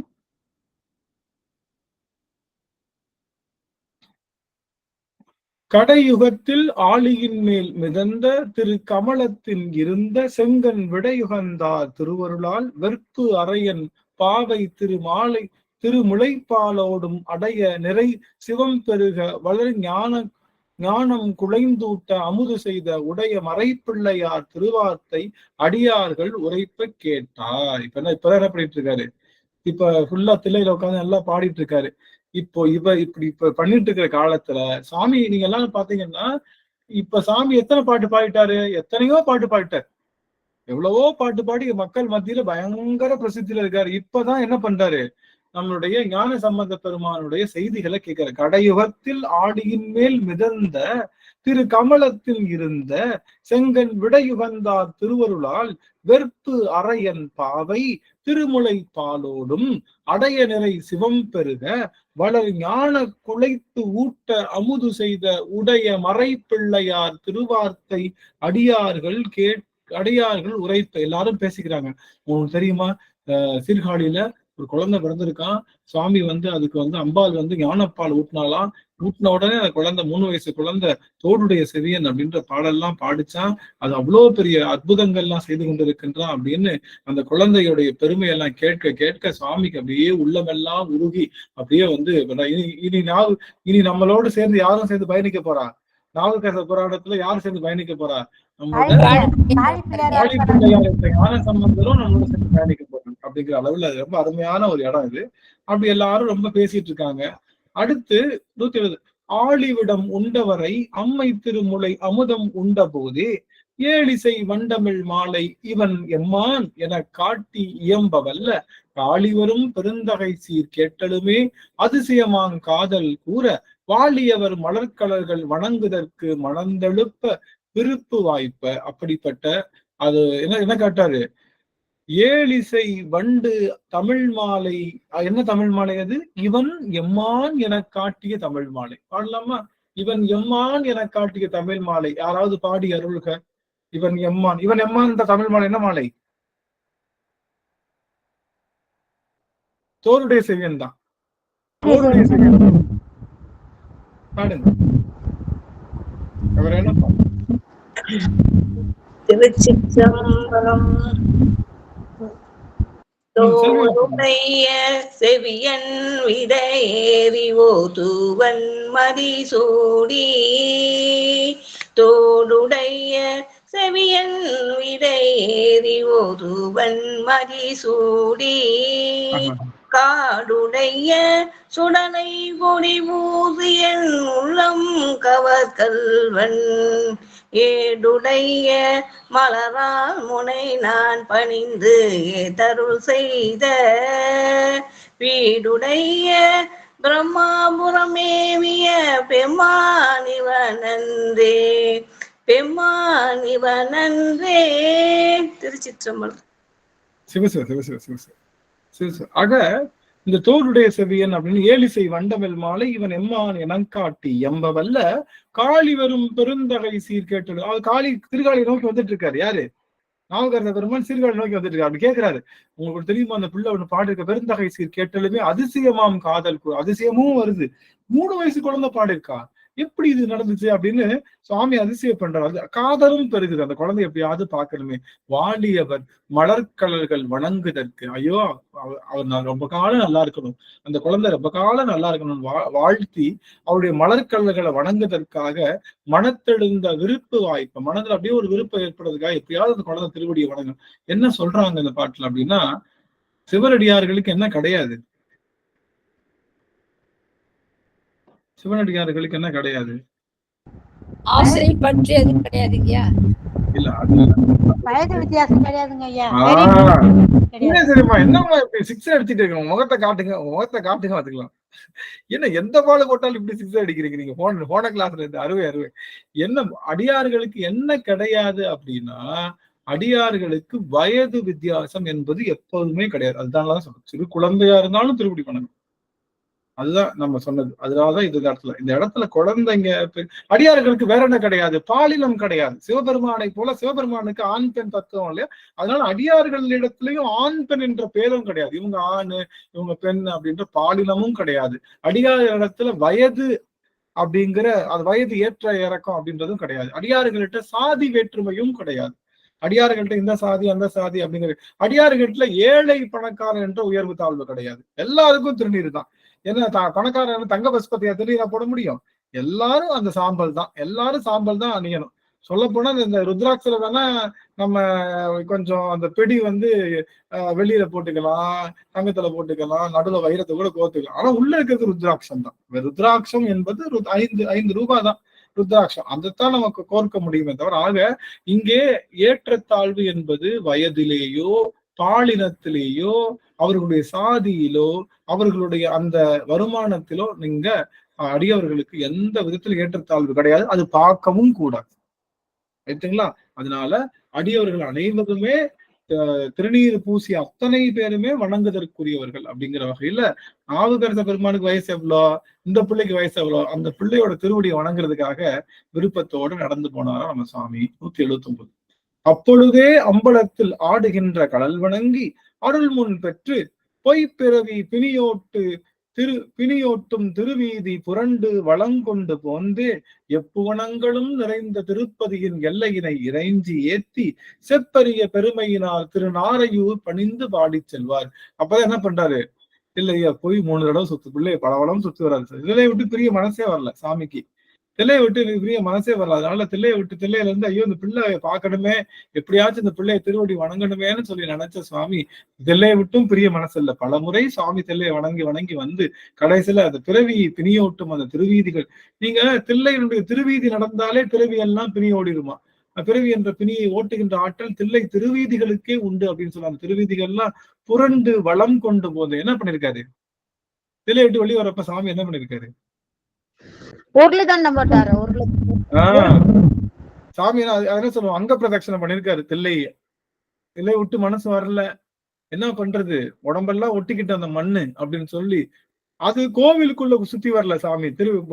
கோவிலுக்குள்ள அங்க பிரதட்சணம் பண்ணல, திருவீதியில வெளியில திருவீதிகள்ல வளம் அப்படியே உருண்டு அங்க பிரதட்சணம் பண்ணி, ஏன்னா மனசு ஆறல, தில்லை விட்டு போக மனசு ஆறல, என்ன பண்றதுன்னு தெரியல. அதனால தில்லையினுடைய திருவீதிகள் எல்லாம் புரண்டு, எனக்கு நினைச்சு பாக்குறேன், சரி அந்த காட்சியெல்லாம் நம்ம இருந்திருந்தோம்னா நாவுக்கரச பெருமான் தில்லையம்பதியில அப்படியே புரண்டு வளம் வருகின்ற அந்த காட்சியெல்லாம் பார்த்தவங்க எப்பேற்பட்ட அருளாளர்களா இருப்பாங்க, அவங்க எவ்வளவு தவம் செய்தவரா, தில்லை மண்ணு எப்படிப்பட்ட மண்ணாக இருக்கும் அப்படின்னு சொல்லி நினைத்து பார்க்கும்போது அங்க புரண்டு வளம் வந்து புரண்டு வளம் வர்றார் சாமி. புரண்டு வளம் கொண்டு போந்தே எப்புவனங்களும் நிறைந்த திருப்பதியின் எல்லையினை இறைஞ்சி, எல்லா புவனங்களுக்கும் இதுதான் சிறந்த திருப்பதி, அப்படிப்பட்ட திருப்பதியை வந்து எல்லைக்கு வந்துட்டாரு. வந்து ஏத்தி செப்பரிய பெருமையினார் திருநாரையூர் பணிந்து பாடி. அங்கிருந்து திருநாரையூர் பக்கமா சாமி? நீங்க தான் சொல்லணும். தில்லையிலும் திருநாரையூர் பக்கமா? ஆமாங்க ஆமாங்க, எல்லாம் அந்த பக்கம் தாங்க. மொத்தம் அங்கிருந்து பார்த்தா சீர்காழி பக்கம், ஆயிரம், சிதம்பரம் 88 கோயில் இருக்குங்க. ரைட். அருமை அருமை அருமை. பாருங்க எப்படி எல்லாம் இருக்கு பாருங்க. ஆக இங்க இருந்து உரண்டு வந்து சாமி திருநாரையூர் வந்து அங்க இருக்கக்கூடிய பெருமானை வணங்குகின்றார். திருநாரையூர்ல சாமி பாட்டிருக்காரு, என்ன பாட்டிருக்காரு, வீறுதானுடை அப்படின்னு சொல்லுகின்ற அந்த பதிகம். அது எங்க இருக்கு?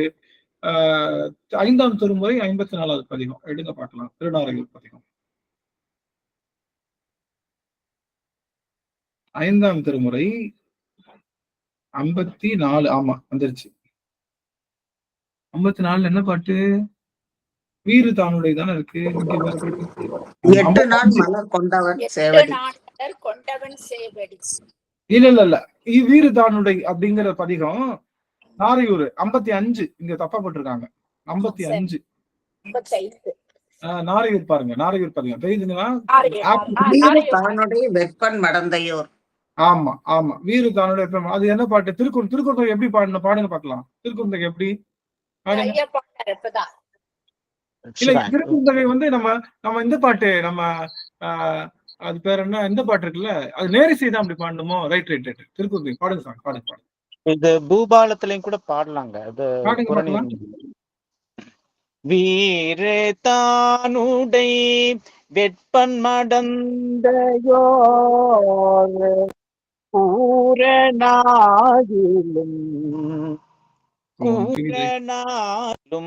கூன்பிறை சூடிலும் நாறு பூம்பொழில் நாரை கம்பனுக்கு ஆறு சூடலும் அம்மழகிதே. நாறு பூம்பொழில் நாரையூர் நம்பனுக்கு ஆறு சூடலும் அம்மழகிதே. திருச்சிற்றம்பலம். இதே இது 6ஆம் திருமுறையிலையும் 74வது பாடல் தாண்டகத்துல 74, அங்கேயும் தாண்டகமும் பாடியிருக்காரு. எதுல? நாரையூர்ல 74 சொல்லானை பொருளானை.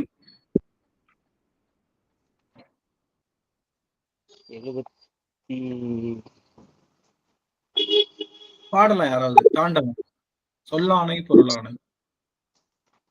சொல்லானை பொருளானை சுருதியானை சுடராளி நெடுமாலும் அருள் செய்தானை அல்லானை பகலானை அரியன் தன்னை அறியான் தன்னை அடியார்க்கு எளியானை அறமூன்றை வில்லானை சரம் விசையர் கருள் செய்தானை வெங்கதிரும் மாமுனிவர் விரும்பி ஏத்தும் நல்லானை தீயாடு நம்பன் தன்னை நாரையூர் நன்னற்கர் நன்னகரில் கண்டேன் நானே.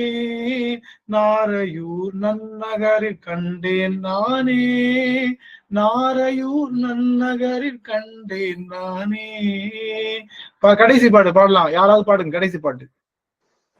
மீளாத ஆளென்னை உடையான் தன்னை வெளி செய்த வழிபாடு மேவினானே மாலாமை மறையவனுக்கு உயிரும் வைத்து வன்கூற்றி உயிர் மாட உதைத்தான் தன்னை தோளாண்மை கருதி வரை எடுத்த ஊத்தன் தோல்வழியும் தாழ்வழியும் தொலைவித்தாங்கே நாளோடு வாழ் கொடுத்த நம்பன் தன்னை நரையோ நன்னகரிற் கண்டே நானே நாரையோ நன்னகரிற் கண்டே நானே.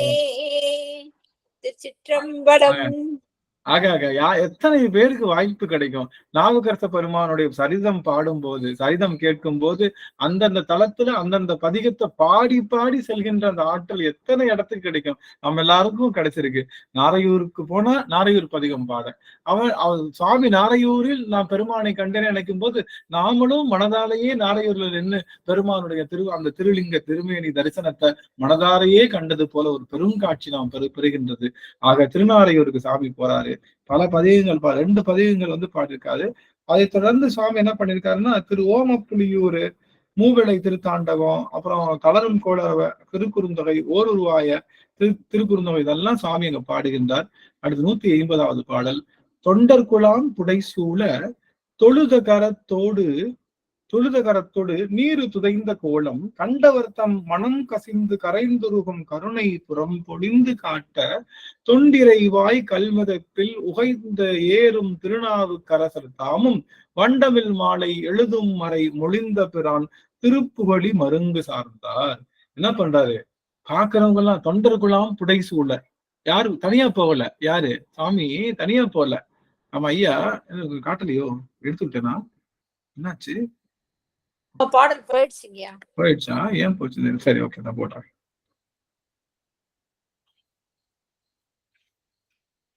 நிறுத்தம். நம்ம கரெக்டா இதோட எல்லாம் நிறைவு செய்வோம். நமக்கு மாகேஸ்வர காலம் வந்துருச்சு. தொண்டர் குழாம் புடை சூழ தொழுதகரம் தொடுநீர் துதைந்த கோலம். எல்லாரும் தனியா போகல. சாமி எப்படி போறாரு? தொண்டர் குழாத்தோட போறாரு. தனியா போற தொண்டர் குழாத்தோட போறாரு. இப்ப யாராவது தொண்டர் சேர்ந்துட்டா என்ன வந்துடும்? நம்ம தனியா இருக்கிற வரைக்கும் நமக்கு ஒண்ணும் தெரியாது. 4 பேர் நமக்கு ஜால்ரா போடுறதுக்கு, நம்மளை தூக்கி பேசுறதுக்கு ஆள் வந்தா என்ன தோணும்? யாரையாவது கீழே விழுந்து வணங்கணும்னு தோணும். ஏன் சாமி? இப்ப நம்ம தனியா இருந்தா பிரச்சனை இல்லை, யார வேணாலும் விழுலாம் வைக்கலாம். நமக்கு ஆள் சேர்ந்துட்டாங்க, நம்மள 4 பேர் வணங்கிக்கிட்டு இருக்கிறப்ப என்ன பண்ண மாட்டோம்? நம்ம போய் யாரையும் வணங்கணும்னு நினைக்க மாட்டோம். ஏன்னா நம்மளே பெரிய கெத்தா இருக்கும். ஆனா இவர் யார போய் வணங்க போறாரு? தன்னை விட வயதில் குறைந்த 3 வயதான சிறு குழந்தையை தொண்டர் குலத்தோடு சேர்ந்து வணங்க போறார். அதுதான் பெரிய விஷயம். தனக்கு 4-5 சீடர்கள் வந்துட்டாங்கன்னா என்ன வேணும்? நமக்குள்ள ஒரு கருவம் வந்துடும். இனிமேல யாரு கால நம்ம காலில் 4 பேர் விழுறாங்களே, நம்ம விழுந்த நம்ம சீடர்கள் நம்மள என்ன பண்ணுவாங்க? இப்ப இவர் யாரு காலில் விழுறாங்களோ அப்ப என்ன அர்த்தம்? இவரை விட பெரியவங்க அவங்க எல்லாம் அர்த்தம். அப்ப நமக்கு சீடர்கள் யாராவது வாய்ப்பாங்களா? வாய்க்க மாட்டாங்க. அப்ப எல்லாரும் யாருக்கிட்ட போய் விழுவாங்க? இவரே போய் ஞான சம்பந்த திருவடியில போய் விழுறாரு அப்படின்னா, அப்ப ஞான சம்பந்தரை தான் நம்ம பட்டணும் அப்படின்னு நினைச்சு ஞான சம்பந்தத்துக்கு போயிடுவாங்க அப்படின்னு நினைச்சு ஒரு 4-5 சீடர்கள் வந்துட்டா அந்த தலைவர்கள் அந்த குருமார்கள் என்ன பண்ணுவாங்க? அப்படி நாங்கெல்லாம் பெரிய ஆள் அப்படிங்கிற மாதிரி இருக்கும். ஆனா அப்படி இல்லை. நம்மளுடைய நாவுக்கரச பெருமான் என்ன பண்ண? தொண்டர்குலாம் புடைசூழ தொழுத கரத்தோடு நீரு துதைந்த கோலம். எல்லா பக்கம் உடம்பு பூரா திருநீர் கண்டவர்த்தம் மனம் கசிந்து கரைந்துருகும் கருணை புறம் பொழிந்து காட்ட. அவரை பார்த்தாலே கண்ணீர் வருது. யாரை பார்த்தா? நாவுக்கரசரை பார்த்தாலே என்னன்னு தெரியல, கையெடுத்து கும்பிட்டு கண்ணீர் வருது. அப்படிப்பட்ட திருவுருவத்தை தாங்கிய பெருமான் பொழிந்து காட்ட தொண்டிரைவாய் கல்மிதப்பில் உகைந்தேறும் திருநாவுக்கரசர். அவர் எப்படிப்பட்ட தொண்டின் மூலமாக தன்னுடைய கல்லிலேயே மிதந்தவருங்க. கல்லையே தெப்பமாக கொண்டவர் நம்முடைய பெருமான். துகைந்தேறும் வண்டமிழால் எழுதும் மறை மொழிந்த பல பாடல்கள் அவர் தான் முதல்ல பாடியிருக்கார். அதுக்கு முன்னாடி பாடினாங்க. காரைக்கால் அம்மையார் பாடியிருக்காங்க, கோயில் மூத்த திருப்பதிகம் பாடியிருக்காங்க. காலம் வந்துருச்சு. அடியவர்கள் கொஞ்சம் தயாராகுங்க. நமக்கு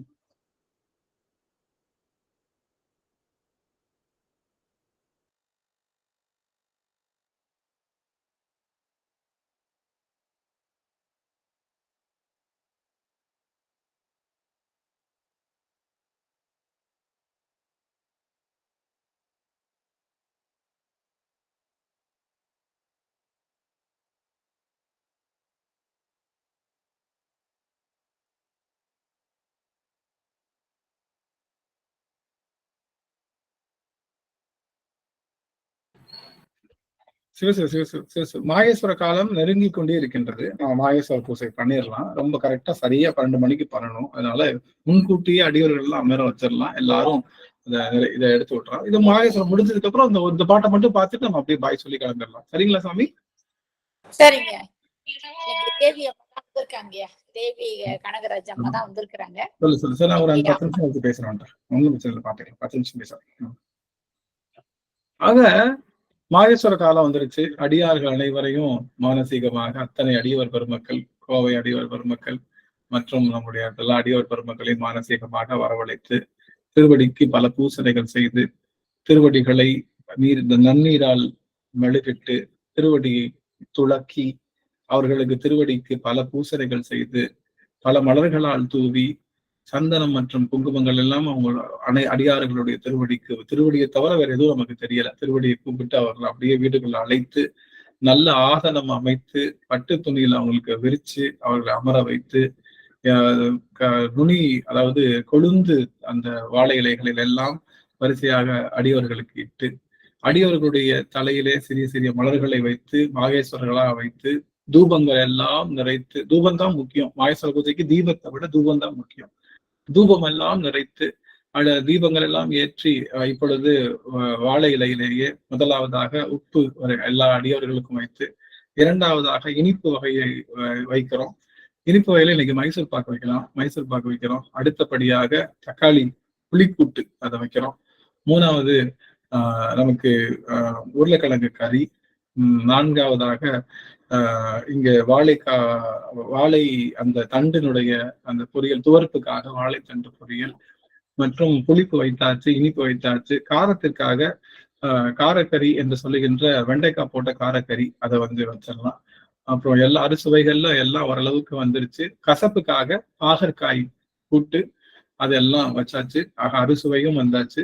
இதுல அவர்கள் உடைத்து சாப்பிடுவதற்காக முறுக்கும், அவர்கள் குடிப்பதற்காக பானகமும், அவர்கள் கடித்தல் தின்னல் பருகுதல் என்று சொல்வதற்காக பாயாசம் ஊறுகாய் போன்றவற்றை எல்லாம் வைத்து எல்லாம் அறுசுவை வச்சாச்சு. இப்பொழுது அன்னமானது அடியவர்களுக்கெல்லாம் வரிசையா அப்படியே வச்சு அப்படியே சுவையான அந்த பருப்பை அப்படியே அதுல இட்டு எல்லாருக்கும் இட்டு நெய்ய ஒருவர் வேவிக்கொண்டே அவர்கள் எல்லாத்தையும் அடியவர்களுடைய முகத்தெல்லாம் பார்த்து அடியவர்கள் அனைவரையும் மாகேஸ்வரா வைத்து இப்பொழுது தீபங்களை மேலே உயர்த்தி பிரம்மதாளத்தை இசைத்து கொண்டே சங்கமெல்லாம் முழங்க எங்கும் அந்த வெண்புகை என்று சொல்லுகின்ற அந்த வெங்குங்குலிய புகையானது எங்கும் நிறைந்திருக்க வாசமும் அந்த புகை வாசமும் இந்த உணவினுடைய வாசமும் கலந்து பெருமானே அருள் வாசனையாகிய அந்த புகை வாசமும் பொருள் வாசனையாகிய இந்த அன்னவாசனமும் இரண்டும் எங்களுடைய அடியவர்களுக்கு என்றும் பெரிதாக நிலைத்திருக்க வேண்டும் என்று சொல்லி அடியவர்கள் அனைவரையும் வந்திருக்கக்கூடிய சிவமாவே பாவித்து கோடி தீபத்தை ஏற்றி சங்கமெல்லாம் இசைக்க பிரமதாளம் அங்கே இசைக்க நாதங்கள் எல்லாம் ஒலிக்க பன்னீர்கள் எல்லாம் அடியார்கள் மேல் தூவி இப்பொழுது அடியார்களுக்கு அந்த தீபமானது காட்டப்படுகின்றது. அன்னம் பாலிக்கும் அந்த பாடலை அடியவர்கள் எல்லாம் இசைக்கின்றார்கள். அன்னம் பாலிக்கும் தில்லை சிற்றம்பலம் பொன்னம் பாலிக்கும் மேலும் இப்பூ மீசை என்னன் பாலிக்கும் ஆறு கண்டில் தூர இன்னன் பாலிக்கும் இப்பிறவியே என்று கைகளெல்லாம் நடுங்க உடலெல்லாம் குலுங்க கண்ணீர் மழை பொழுக உடம்பெல்லாம் வியர்த்து கொட்ட அடியவர்களை சிவமாக பாவித்து அவர்கள் அனைவருக்கும் மனதாலும் உடலாலும் வாக்காலும் பணிந்து அவர்களுடைய திருப்பாதங்களை மீண்டும் மனதாலே பணிந்து அடியவர்கள் அனைவரும் உணவு உண்டு அருள் செய்க என்ற பெரும் கோஷத்தினை சொல்ல அடியவர்கள் எல்லாம் தன் கைகளிலே அந்த அன்னத்தை பிசைந்து அவர்கள் அப்பொழுது உணவு உண்கின்றார்கள். மாகேஸ்வர காலம் சரியாக இருக்கின்றது.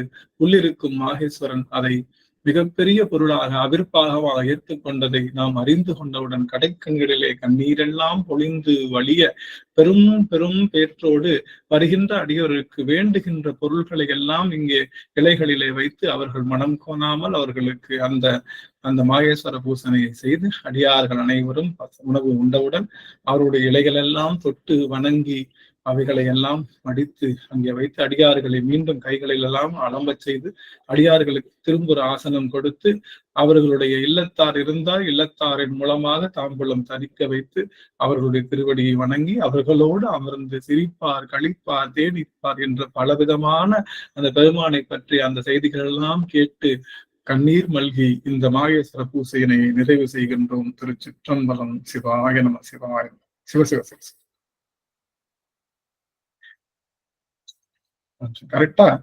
கரெக்டான நேரத்துல அவங்க எல்லாரையும் சாப்பிட வச்சாச்சு. கரெக்டான நேரத்துல அவங்க எல்லாத்துக்கும் சாப்பாடு போட்டாச்சு. எல்லாம் சிறப்பா பண்ணியாச்சு. ரொம்ப மகிழ்ச்சி, ரொம்ப மகிழ்ச்சி அவங்க எல்லா அடியார்களுக்கும்.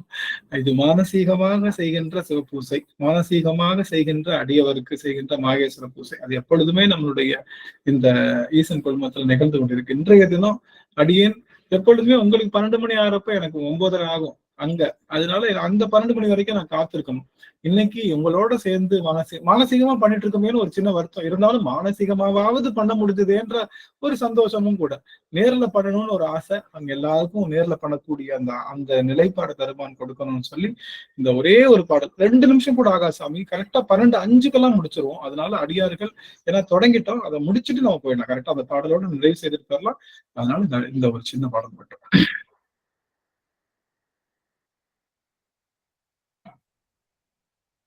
ரொம்ப நேரம் ஆகவே ஆகாது, வந்துருச்சு. ஷேரிங் ஆயிட்டு இருக்கு. தொண்டர் குலாம் புடைசூழ தொழுகரத்தோடு நீரு துதைந்த கோலம் கண்டவர்தம் மனம் கசிந்து கரைந்துருகும் கருணைபுறம் பொழிந்து காட்ட தொண்டு இறைவாய் கல்மிதப்பில் உகைத்தேரும் திருநாவுக்கரசர். அவரும் சாதாரணவர் கிடையாது. யாரு? தொண்டர் கூட போறாரே, வணங்க போறார். இவர் சாதாரணவரா? இவர் கல்லிலேயே மிதந்து வந்தவர். இது எங்கேயாவது நடக்குமா? கல்லு தெப்பமாக மிதக்குமா? அந்த கல்லையே எல்லாரும் என்ன சொல்லிட்டு இருக்காங்க? இங்க பாருங்க, நம்ம ராமர் ராம் அப்படின்னு போட்ட உடனே கல்லு மிதந்துருச்சு, ராமர் தாங்க பெரியவர் அப்படின்னு சொல்லுவாங்க.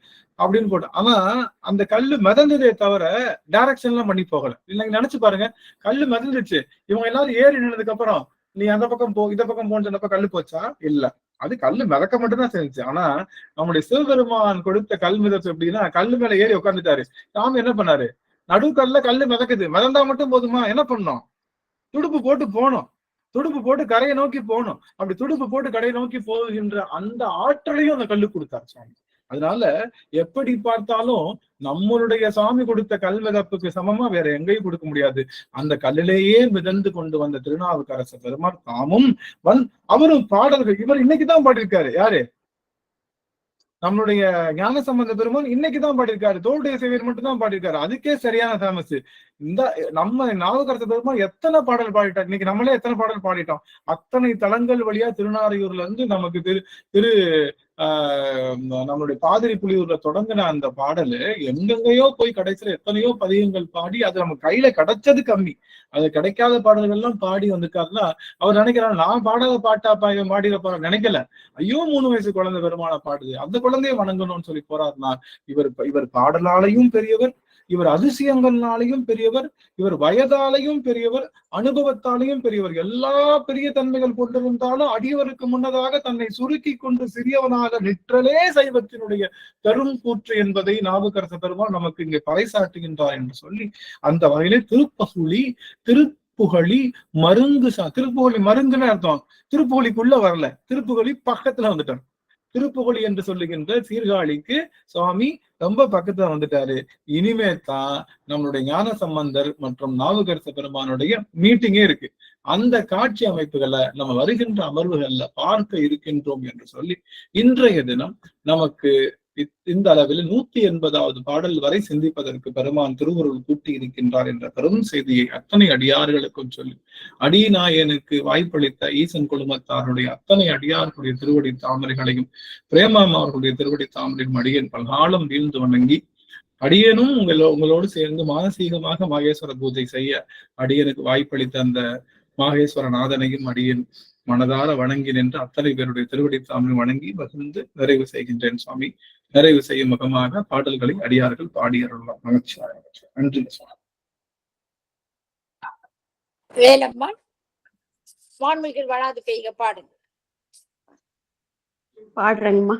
திருச்சிற்றம்பலங்க ஐயா.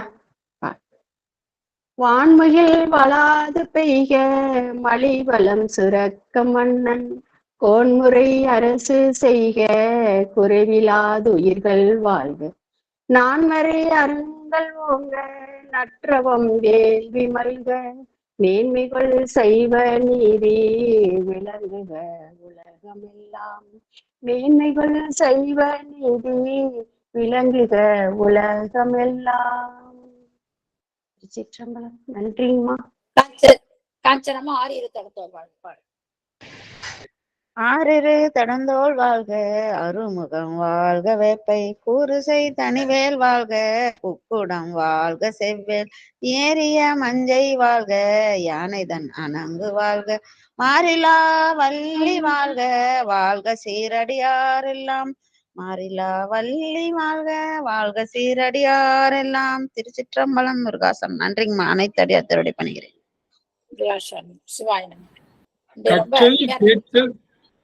கற்றல் கேட்டல் சிந்தித்தல் தெளிதல் நெட்டை கூடுதல் என்ற வகையிலே நாம் நாவுக்கரச பெருமானுடைய செய்திகளை கற்றும் கேட்டும் சிந்தித்தும் தெளிந்தும் இருக்கின்றோம். அவற்றோடு ஒன்று கூடுகின்ற நெட்டை கூடுதல் என்பது நாம் படித்தவையை நம் வாழ்விலே நிலைநிறுத்த செய்வது.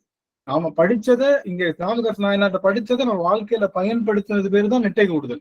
அதுதான் நம்ம செய்யணும் அப்படிங்கிற வகையில இன்றைய தினம் நீங்க கற்றுக்கொண்ட அந்த செய்திகள் எல்லாம் ஓரிரு வார்த்தைகள்ல யாராவது ஒருத்தவங்க பகிர்ந்து கொண்டீங்கன்னா நம்ம அதோட நம்ம உத்தரவு வாங்கிக்கலாம். அமைச்சர் யாராவது வாய்ப்பு இருந்தா கை தூக்கலாம் பேசுறதுக்கு. ஏதாவது உங்களுக்கு தெரிந்த வார்த்தைகள் ஓரிரு வார்த்தைகள் பேசலாம். அமைச்சர் எனக்கு ரொம்ப பிடிச்சிருந்த பாடலைங்க 171ல ஐயா திருந்தொகை பாடி அன்போடு தொடரார் இல்லையா. அப்புறம் அவர் கண்ணீரால விருப்ப முடிய அந்த கண்ணீரோட அவர் அழுது தொழுக்குள்ள அவர் உடம்பெல்லாம் எப்படி இருந்துதான் அந்த நீரு போத்து வெண்மையா காட்சி கொடுத்தாரு இல்லையா. அந்த திருநீற்றுடைய அந்த உடம்பு முழுக்க அந்த தோற்றமா காட்சி கொடுத்தாராம். உண்மையிலேயே அனுபவிச்சங்கய்யா. ரொம்ப நல்லா அந்த அப்படியே போயிடுச்சு. மனசு எப்படி இருப்பார் பெருமான், அவர் கையில என்ன ஆயுதம் வச்சிருப்பாரு, அவர் எந்த மாதிரி நிலையில இருந்தாரு, அந்த திருநீட்டு கோலத்தோட அவர் நெற்றியில மட்டும்தான் இட்டிருக்காரு நம்ம நினைச்சோம். ஆனா உடல் முழுக்க அவருக்கு வேர்வையினால அந்த மகிழ்ச்சி அந்த உழவார் பணி செய்யல அந்த மாதிரி ஒரு தோற்றத்தோட பெருமானை எனக்கு காட்சி கொடுத்தாரு அப்பர் பெருமான். மாதிரி ரொம்ப ஒரு அருமையா அந்த மனசை தொட்டுச்சு அந்த பாடல்.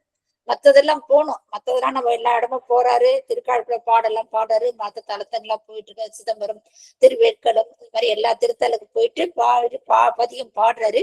ஆனா இந்த இடத்துல மனசை உருகி அடியனை தொட்ட பாடலுங்க அது. சிவாயன். மற்ற அடியார் யாரா பேச வாய்ப்பு உண்டு, அடியார்களை கை தூக்கி பேசலாம். ஐயா சிவாயன்.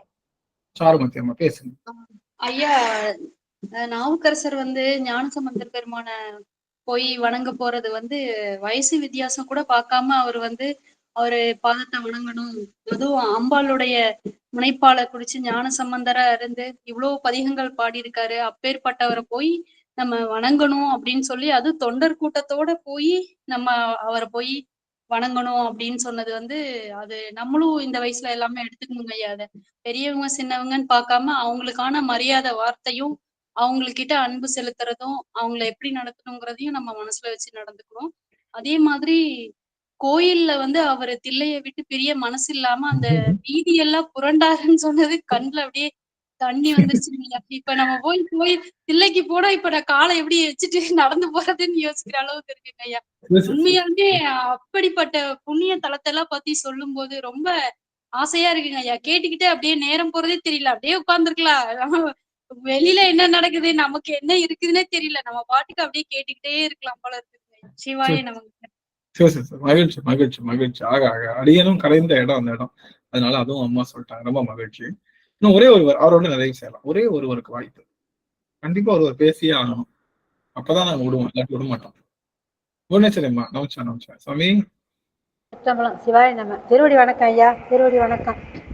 நீங்க சொன்ன எங்களை திருநாவுக்கரசர் பெருமான் போனதில்லை, எங்களையும் கூடவே எல்லா தலங்களையும் யாத்திரையா அழைச்சின்னு போயிட்டீங்க.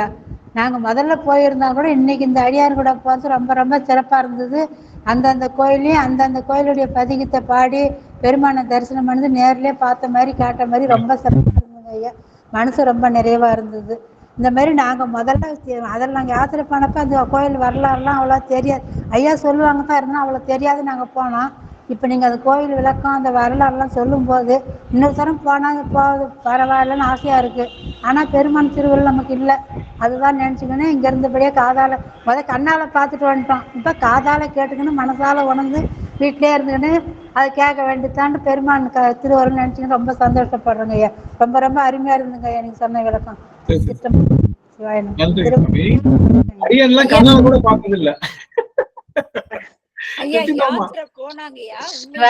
ஐயா நீங்க கண்ணால பார்த்தது இல்லைங்கிறீங்க, ஆனா எங்களை எல்லாம் பார்க்க வச்சுட்டீங்க ஐயா. உண்மையிலேயே அப்படியே நாவுக்கரசர் இருக்கிற பணிவு, இறைவா நான் அவர் குழந்தைய இருந்தா கூட அவர் அடியார்கிட்ட வயது வேறுபாடு இல்ல, எந்த வேறுபாடும் இல்லை, பணக்கார ஏழைங்கிற இல்ல, சின்னவங்க பெரியவங்க இல்ல, அன்பு இருக்கா இல்லையான்னு இல்ல, திருநீர் வச்சிருந்தாலே அன்பு இருக்கிறவங்கிற அந்த ஒரு எண்ணத்தை கொண்டு வந்துருங்க ஐயா. அந்த மாதிரி நீங்க பாக்கலீங்கிறீங்க, ஆனா எங்களை எல்லாம் நீங்க பார்க்க வச்சுட்டு இருக்கிறீங்க ஐயா. சிவாய் நம்ம உண்மையிலேயே அப்படியே அவரோட ஒவ்வொரு போகும்போது அந்த அன்னம்பாளிக்கும் தில்லை சிற்றம்பலத்துல எங்கய்யா 3வது பாட்டு, ஏதாவது இடர் வந்ததுன்னா நீங்க திருச்சிற்றம்பலம் போய் சேருங்க அப்படின்னு அவர் சொல்லுவார் பாருங்க. உண்மையிலேயே அருமைங்க. அதெல்லாம் உண்மையிலேயே நீங்க எங்களை அப்படியே கொண்டு வரீங்க. நாங்க கூடவே வர்றோம், நீங்க எங்களை கூட்டிட்டு போறீங்க. நாவுக்கரசர் கூட நாங்களும் வந்துட்டு இருக்கோம். அந்த காலத்துல நம்ம இருந்தோமோ இல்லையோ தெரியாது, ஆனா இப்ப நாங்க உணர்ந்து பணிவுங்கிறது கண்டிப்பா வேணும் அப்படிங்கறத நம்ம இன்னும் நம்ம கூட்டத்துக்குள்ள அந்த அளவுக்கு வரலீங்க ஐயா. ஆனா அந்த பணிவு நாவுக்கரசர்கிட்ட இருந்து நாம கத்துக்கணுங்க ஐயா. திருச்சிற்றம்பலம் ஐயா. திருவடி வணக்கங்க ஐயா. சாப்பாடு சாப்பிடறதுனால அந்த இது மனசு இது கழியணுங்கிறதுனால ஐயா வந்து அந்த சிவ முத்திரை குத்திட்டாங்க. நாங்கெல்லாம் என்ன போய் ஐயா குத்திக்கிறது, நம்ம ஐயா வீட்டு ஐயா குத்திதான் இருக்கிறாங்க. இருந்தாலும் என்னதான் பண்ணாலும் அவரோட அப்பரோட ஒரு அன்புக்கு நிகரா எதுவுமே பண்ண முடியாது. அந்த வயசுல அவர் கால் தேய கை மூட்டி தேய அந்த மானசோரா வரைக்கும் போய் அப்பா அங்க கைலாயம் நீயப்பா வர்ற, நீங்க போய் மானசோரா இருந்து திருவையாறுல எந்திரின்னு அப்புறம் சொன்னார். அதனால இந்த இங்க இருக்கிற அத்தனை பேரும் அந்த ஆடி அமாவாசை அன்னைக்கு கைலாயம் போன பலன்னு சொல்றாங்க ஐயா. அந்த அப்பருக்கு காட்சி கொடுத்த பலன். அந்த மாதிரி அப்பரோட இந்த இதுக்கெல்லாம் எதுவுமே ஐயா. ஏன்னா நாங்க ஒவ்வொரு சித்தை இல்லையில இருக்கட்டும், எங்க சின்ன வயசு குழந்தையா இருந்தாலும் ஐயான்னு தான் அவ்வளவு அன்போடு அந்த அன்பு அந்த கருணை எல்லாமே பார்க்க. நீங்க சொன்ன அப்படி தில்லையில சிற்றம்பலம் சுத்தி கோயிலை சுத்தில எப்பவுமே அன்னம்பலம் நடக்குதுங்க. அங்க பள்ளியறை பூஜை கூட குழந்தையில இருந்து டைரி பள்ளி வரைக்கும் தவறாம வர்றவங்க இருக்கிறாங்க. மணி எவ்வளவு பெரிய மணி, 80 வயசு அம்மா அடிக்கிறாங்க அந்த மணிய. அவங்க 30 வருஷமா அடிக்கிறாங்களா அந்த அந்த பெரிய தில்லையில மணி. இதெல்லாம் கேட்க தில்லையில பிறக்கலையே அவங்களோட அந்த இது அவ்வளோ ஒரு இதா இருக்குதுங்க ஐயா. ஒரு வாரம் இருந்தாலும் அந்த ஒரு வாரத்துல கண்கள்லாம் காய்ச்சிங்க ஐயா. ஒவ்வொரு நாளும் காலை மாலை இது அந்த அடியார்களோட பணியும் அந்த இதுவும் அந்த தூக்க முடியாம அந்த சப்பரத்தை தூக்குறவங்க அவ்வளவு அசால்ட்டா அந்த சாமி ஆடி அந்த 27 படி ஏறுறதும் இறங்குறதும் அந்த தில்லையில வீடு இந்த திருத்தேர்ல ஆடி அந்த பின்னழகு அது முன்னாலகோட அழகுங்க. எவ்வளவு நடனம் ஆனந்தமா எந்த ஒரு இது இல்லாம ஆடி வந்தது இந்த வருஷம் தான் அதுக்கு கொடுத்து வச்சுது. ஆனா உங்களோட அடியார் கூட்டத்துக்கு தான் முதல்ல நாங்க திருவடி வணங்கணுங்க ஐயா. கண்கொள்ளா காட்சிங்க ஐயா. இந்த அப்புறம் அப்படிதான் நாங்களும் உழவார் பண்ணி விடாம கோலம் போட்டோம், கூட்டி மெழுகணும், அந்த பூஜை சாமானை எல்லாம் விலைக்கு கொடுத்தோம், 1000 மண்டபம் கூட்டி அது கழுவுற வாய்ப்பு எவ்வளவு உழவார் டெய்லி வர்றாங்க உழவார் பண்ணி. ஒவ்வொரு ஊர்ல வர்றாங்க. எங்க சேலம் திருக்கூட்டம் வந்து கோபுர பணி எல்லாம் பண்ணாங்க. அவங்களுக்கும் எல்லாமே பூரா நாங்க முடிஞ்ச வரைக்கும் அவங்க எங்களோட எவ்வளவு முடியும் அவ்வளவு பணி செஞ்சோங்க ஐயா. ஆனா அந்த தில்லை வாழை இதுக்கு வந்து தில்லையில இருக்கிறதுக்கும் அந்த அடியார் கூட போட்டுறதுக்கும் கொடுத்து வச்சிருக்கணுங்க ஐயா. சிவாய் நம்ம அதனாலதான் காஞ்சிபுரத்தை வர முடியாம அந்த வாட்ஸ்அப் பார்க்காம விட்டுட்டேங்க ஐயா. சிவ அந்த அடியார் எப்பவுமே நம்ம அடியாரோட எல்லாம் ஒன்னா இதுவும் கடலூர் விழாவும் தவறு விட்டுட்டோம். அடுத்த விழாக்கா பெருமான் கூட்டி வைக்கணுங்க ஐயா. சிவாய் கண்டிப்பா எல்லாரும் கண்டிப்பா கூடிய விரைவில் சந்திக்கலாம் சாமி.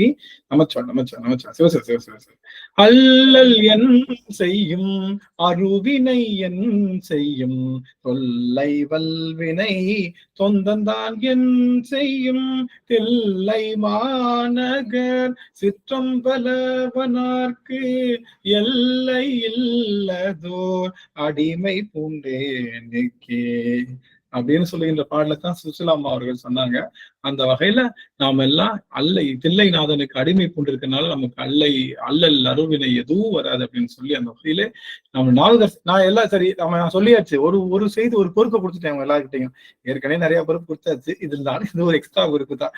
கோவில்ல உட்காந்து மாசத்துக்கு ஒரு முறையாவது ஒரு சத்சங்க நிகழ்வு நீங்க நிகழ்த்தணும் அப்படிங்கிறது அடியேன் உங்க எல்லாருடைய திருவடிக்கும் வைக்கிற பெரிய தொண்டு. அரை மணி நேரம் மட்டும் ஒரு சின்ன ஒரு 10 பிரிண்ட் அவுட் போட்டு ஒரே ஒரு பாட்டை மட்டும் பிரிண்ட் அவுட் போட்டு எல்லா கையிலையும் கொடுத்து எல்லாரும் வாசிங்க, இதுக்கு என்ன பொருள் தெரியுமா அப்படின்னு சொல்லி மெதுவா ஆரம்பிங்க.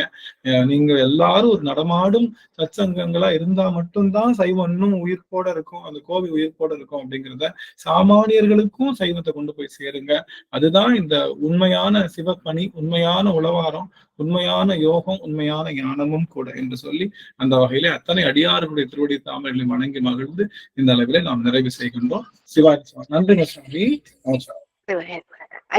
ஐயா அரிச்சிட்ட வினையால் அந்த பாட்டு தாங்க ஐயா நான் சொன்னேன். எரிச்சிட்டு வினையால் எரிச்சிட்டு கிடந்தாலும் அரிச்சிட்ட வினையால்